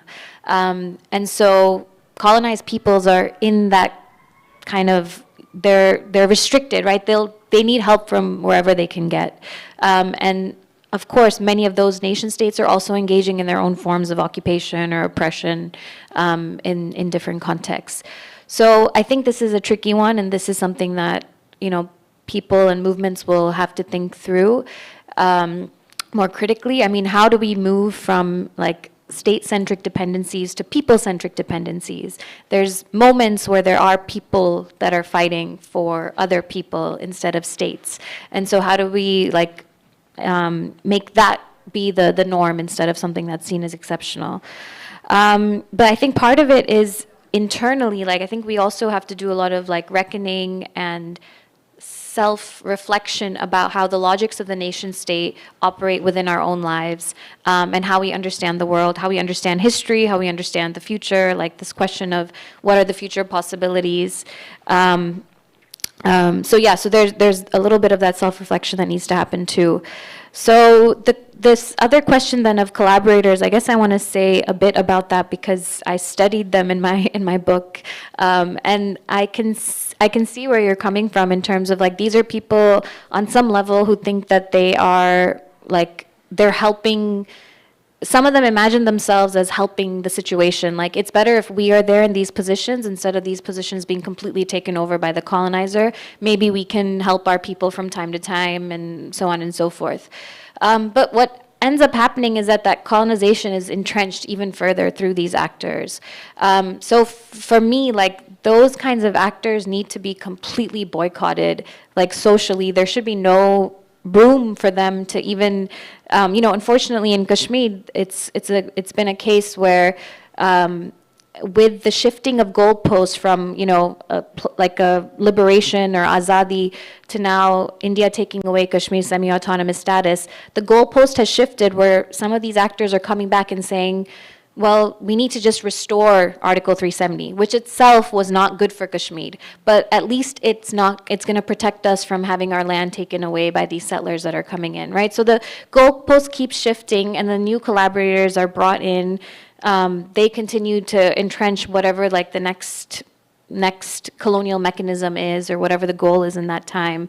And then liberation just seems more and more distant because you're just happy that maybe you can just get one small thing instead of everything. So, and I mean, just whatever little I've studied about Palestine as well, just the ways in which these different collaborators or compradors and how they've been weaponized is really significant. So I think that's that's something I feel really strongly about. Even here in the U.S. with questions about representation, there are I followed the American Muslim community for a long time and got that depressed me even more than Kashmir did, if you can believe it. But the fact that there are so many Muslims right now working in the White House, in the State Department, in the Pentagon, not one has resigned. I think there was an Arab American that resigned to the Department of Education, but again, not in these other entities. And so they are there to kind of police what happens. I mean, there are people right now who are more concerned with making sure Muslims still vote for Biden in November than the genocide in Gaza. And that is that's shocking to me, but that's the role that these collaborators and these native informants play. And so at the bare minimum, completely refusing their terms, not acknowledging the kinds of logics that they're trying to perpetuate, and socially boycotting them is, I think, really, really important. Yeah, I think, I don't know, I've been thinking a lot about the question of how do we resist outside of the state. I don't really like to work with elected officials because why would you, And then I think about, right, the lineage of my great-grandfather who in Azad Kashmir was drafted to fight for the British, right, in World War II. And then he came back and he and his homies, they had military training now. The partition was about to happen. They were let's fight. And then that's how they, Poonch, the district that I'm from, was cut in half during partition, right? So half of it is in Jammu Kashmir and half of it is in Azad Kashmir now, right? So that's a real example of by any means necessary, right? And that's what happens when your life is on the line, right? When your livelihood is on the line and you're oh, the Maharaja's dudes are cutting through my cornfields every day. Let me kill them. That's what it was, right? And so what does it mean for us to I don't know, I don't want to be on another watch list, but what does it mean for us, right? Right now, what are the stakes and what are we willing to give up? And like, this is extremely different from what my great grandfather did, right? But I really look to things like BDS, like boycott, right? I think that's a way to like employ a strategy outside of the state to put pressure on people. And it works, right? Like Puma just dropped, you know, like that was a, 10, 15 year long campaign. Boycotts work, and I feel like that is something that I'm trying to focus my energy on a lot. And I think that as the like siege continues, there's a lot of interest in more targeted kind of actions, more targeted campaigns. Who are the people that we really want to like make life hell for, right?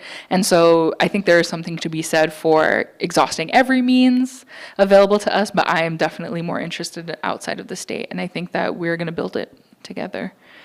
And then to your question, I actually don't remember what the question was, but I know it's about laws and pinkwashing. There's certainly a way where laws, if they're considered justice, right, somehow, are codifying this idea of human rights and equity, right? So in India, when they decriminalized homosexuality, that was actually them repealing a colonial era law that was about like sodomy or whatever. It was about sodomy, isn't that weird?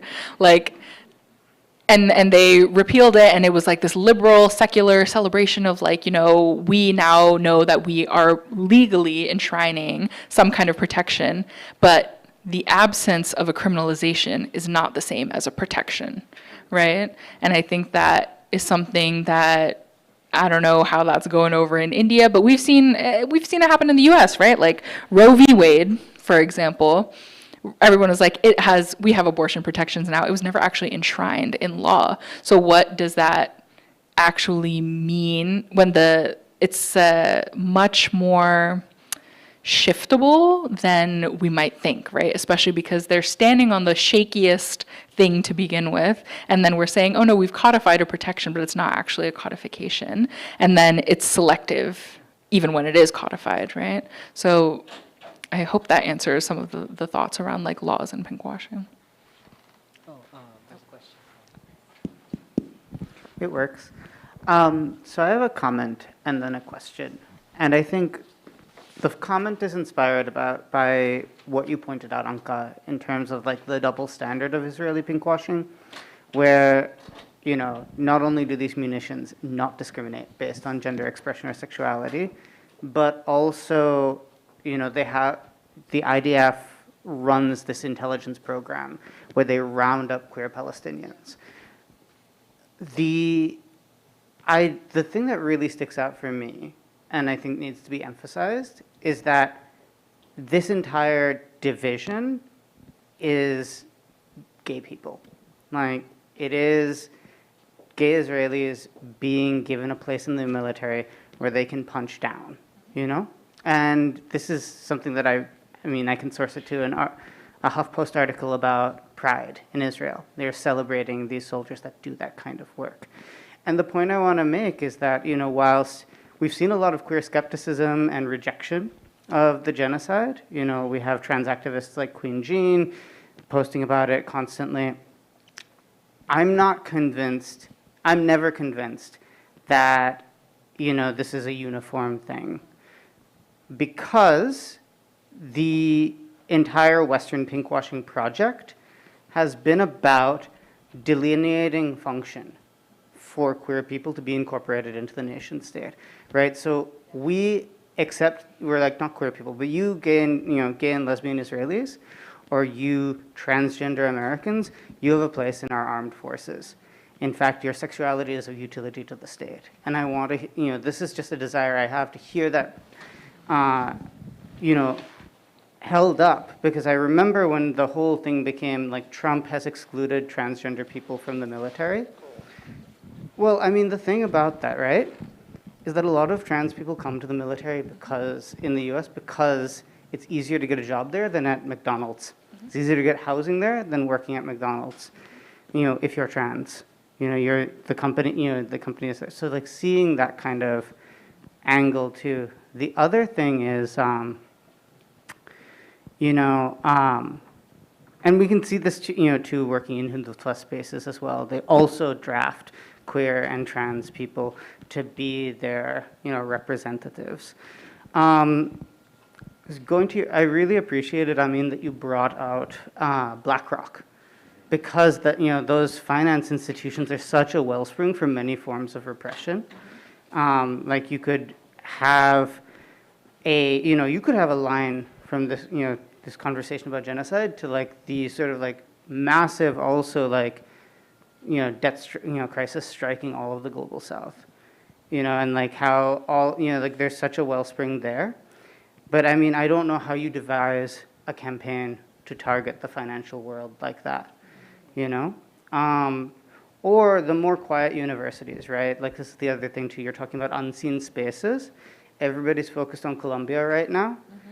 It's, but that's like the more explicitly bougie of universities entertaining the, whims and wishes of like Israeli donors and, like IDF students. What about Cornell Technion on Roosevelt Island? Like, not that Columbia isn't doing what I'm about to name right now, but that's explicitly an Israeli university, and because it's tucked away in this like, nonsense part of Manhattan, nobody thinks about it. So I'm also thinking about like these and like the last thing I have to think about too, I was speaking not too long ago about someone in central Massachusetts or trying to organize the colt workers there. Again, not these high profile places, but that's where, a lot of this manufacturing is actually happening. Anyway, I'm gonna pass the mic at this point.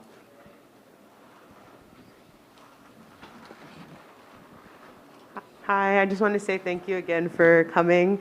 Something that I've been thinking about as well is when you were talking about Hinduphobia being made up and how anti-Semitism is real and that it's still being weaponized in a way that's harming folks.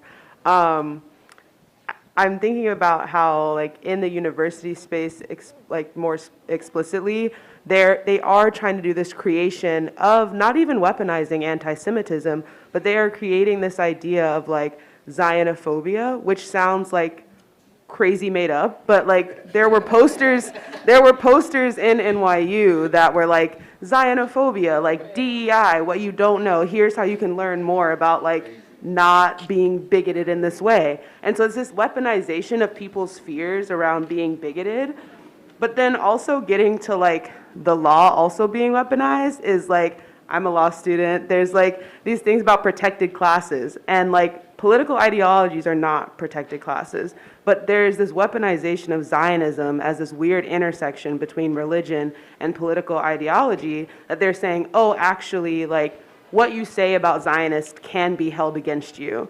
And so like as a student, as someone who's not gonna be a student, I'm concerned about this like kind of moving of the goalposts where all of a sudden they don't even have to weaponize anti-Semitism. They are just fully creating this like other space to like punish folks, discipline folks for things that, 10 years ago would have been unheard of. And I think it's still pretty generally accepted to be ridiculous, but like I can already see the nascent, like we will make this into a thing that you have to defend yourself against. So yeah, the Hindu, I didn't know about Hinduphobia, and now I'm like comparing the two, and it's just, it's pretty wild. Sorry. Thanks. Thank you for the panel. I learned a lot. I just wanted to say like a couple of things. We've talked a lot about how Hindutva and Zionism kind of learn from each other, but I also wanted to add that our resistance movements are also learning from each other, and it's happening all the time. And when I think about resistance to Hindutva, or resistance to occupation, I think about, I'm an Indian Christian, and I grew up in India. It would have been hard to convince my family and my community that Kashmir is integral to India, even today. It's going to be like, oh, I don't know, that's happening in the borderlands. I have no connection to it. I have no connection to Kashmir. I have completely apolitical, which I think is an important difference to what is happening within Israel. And I think like the reason why today in this moment, the Indian state is able to convince so many Indians that Kashmir is integral is caste, is Brahmanism, is this commitment to caste. And I think that our resistant movements are Ambedkarite and anti-caste. And I think when we think about resistance movements, the analogy to like something like Jewish Voices for Peace is not a movement to reclaim Hinduism. It's its resistance to that is anti-caste movements and Ambedkarite movements. So I just wanted to make that point, which is thousands of years old. So. Okay, we can take one more question, and then we'll start wrapping up the Q&A. Thank you so much for the panel and like all the brilliant questions as well.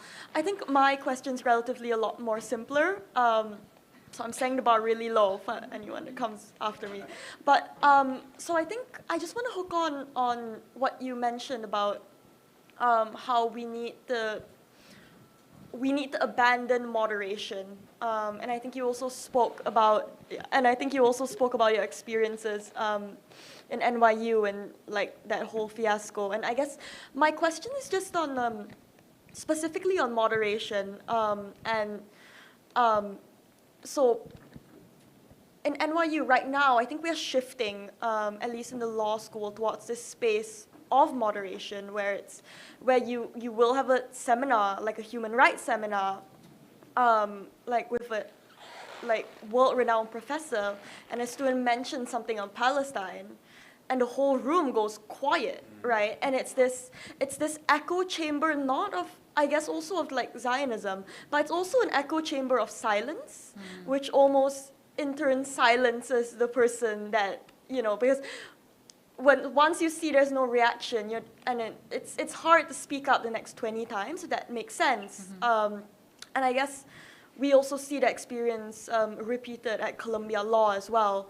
And my question is, I guess, a really simple one. So it's really easy to fight against the other side because at least you're fighting about something. But when you're fighting against a space where everyone's like, Israel, I'm not touching that, right? Like you can't. I think it makes it harder to voice out because you're dealing with essentially apathy, and you're dealing with like moderation, and you're dealing with people that, like you said, say, I don't know anything about the subject, so I'm not going to talk about it, which essentially, if you think about it, silences the discussion right away, because there's nothing to discuss at that point. And we see this like essentially it's an elitist educational tactic that's used in elitist educational spaces, because it sounds smart and sounds like you're trying to be very like informed and very paced and cautious about what you're saying. Which is ironic if you think about it in a circular way. But anyways, how would like students even engage in a culture that silences in that very subtle and nuanced way, hiding behind this curtain of basically moderation? Like I can see it from both sides. So and it's hard to fight something when A, it's silent, and B, it's not exactly. It doesn't look like the bad guy, does it? I hope that kind of made sense, and thank you so much again. Thank you. Maybe it could just be called. No, you go. I don't know. Yeah. I started to. Huh? Neoliberalism in classes, yeah. I do want to get on the because it's part of the liberal university in general. I think people forget that institutions like university, museum, schools, they're extensions of the state. That's what they are. They're just the soft power of it that creates subjects. It's subject formation. In fact, they take our kids from us and put them in kindergarten while you have to work. They sever relationships to increase alienation and dependency. And then for us to struggle with these questions that can't be answered alone. This is really important. The thing about being in a room in a law school, because, I went through it, and I also practiced law on Wall Street for 5 years, so I know what this thing is. In property class, they teach you how this place was created, and it was legally created, right? Because of the principal finders, keepers. And if no one claimed it, you can claim it first. What nonsense is this? But that's a whole worldview. So then the question is how do we recognize violence? again, if you think you're standing up for Palestine and not standing up for yourself, there's work that needs to be done together and study, and maybe that happens at the university. People should think about how maybe 100 years ago people practiced law and didn't have to go to law school, right? And also, who's on the boards of these law schools, right? I mean, I don't know, how many law students do we have here? 1, 2, okay, 5, right? How many offers were rescinded because of social media stuff, right? Yeah. I know partners that left major law firms because of seized genocide, right? This tells you that what's being dealt with here isn't about Palestine. Palestine, some people, Jaspir Pawar says, Palestine is our future. There's something about the way of things that are happening right now in Palestine. Like you said, the categories, these categories that are created. This is going to be for the Hindutva phobia. These projects of what the nation state is right now, the laws are being changed domestically to uplift them. They are normal, we are out. You either accept, right, or whatever. But I'll just end here because I think other people have questions to these other questions, and this one was specific. I do think that the other thing about law, when I went to law school, I teach and I tell people, right, do what you have to do, but you have to be honest with yourself why you're doing it. If you're going to a law school and then you want to practice law so you can make money, so you can protect, whatever, or so you can prove to your family that think you're stupid, that you're not, whatever it is that we need to do in order to survive and flourish and live, you do. But the allegiance of an institution, fuck them. How was Colombia formed? Fucking a bequeath from the Queen. What did they do to all that nonsense up there? I mean, you're going to talk to me about, like, open a conversation about Palestine or not? Talk about why you're there on stolen land. Colombia? Name of Columbus. Then you're going to study about colonization and not address. This is an issue right now, but it's a problem in the United States because the ruling class determines what we study, and it's not unique. Because in Palestine, they just did it by force. You can't find a textbook since the 90s that has a map of Palestine on it in Palestinian schools. It's not allowed. So I think that one thing we need to remember is that when we're in these universities or institutions or museums, they're all shape-forming minds. So I would say that when you're in the law school and you're studying with others, do what you have to do to pass. I know one time I was in a torts class and I actually used the blue books to say how this is stupid. I got the lowest grade possible, but it was important to my sanity, right? So they try to make you stupid and they try to break you. And the question is, how can you come out together in one piece and still believe in shit that's not them, which is mainly kissing their asses? I'm facing a similar situation as you on my campus. So it's not a class, but like the campus overall, there's just so much silence. Like it's not a space where there's a lot of student mobilization. I mean, there are students who are trying, but it's so clear that the idea is that it's uncomfortable to bring this up, and so we just won't. And that's also like coming from a position of privilege because we don't actually have to think about the 30,000 people who have died, mostly children, right? So I think it's not unique, but I think that the way that I've addressed it is try to identify the handful of people, even if it's just on one hand on campus, who feel similarly to me, and we're thinking through like what is possible in this space. It's not going to be a Columbia where we're going to able to like bring out the student body to like protest against the university's president, but it might be a place where we can try to have a movie screening, or something, a discussion, a reading group, and I think those are all important steps because I respect so much like what the Palestine Solidarity Movement has been able to do for decades, right? Like this is not something that just started a couple of years ago. There's so much silence around Palestine when probably the initial people who founded these like SJPs and different organizations that have done this work for so long, like they were breaking a silence in many ways, but they did it, and they just persevered. And I think that's what we all have to kind of keep doing as well, just to carry that torch even further.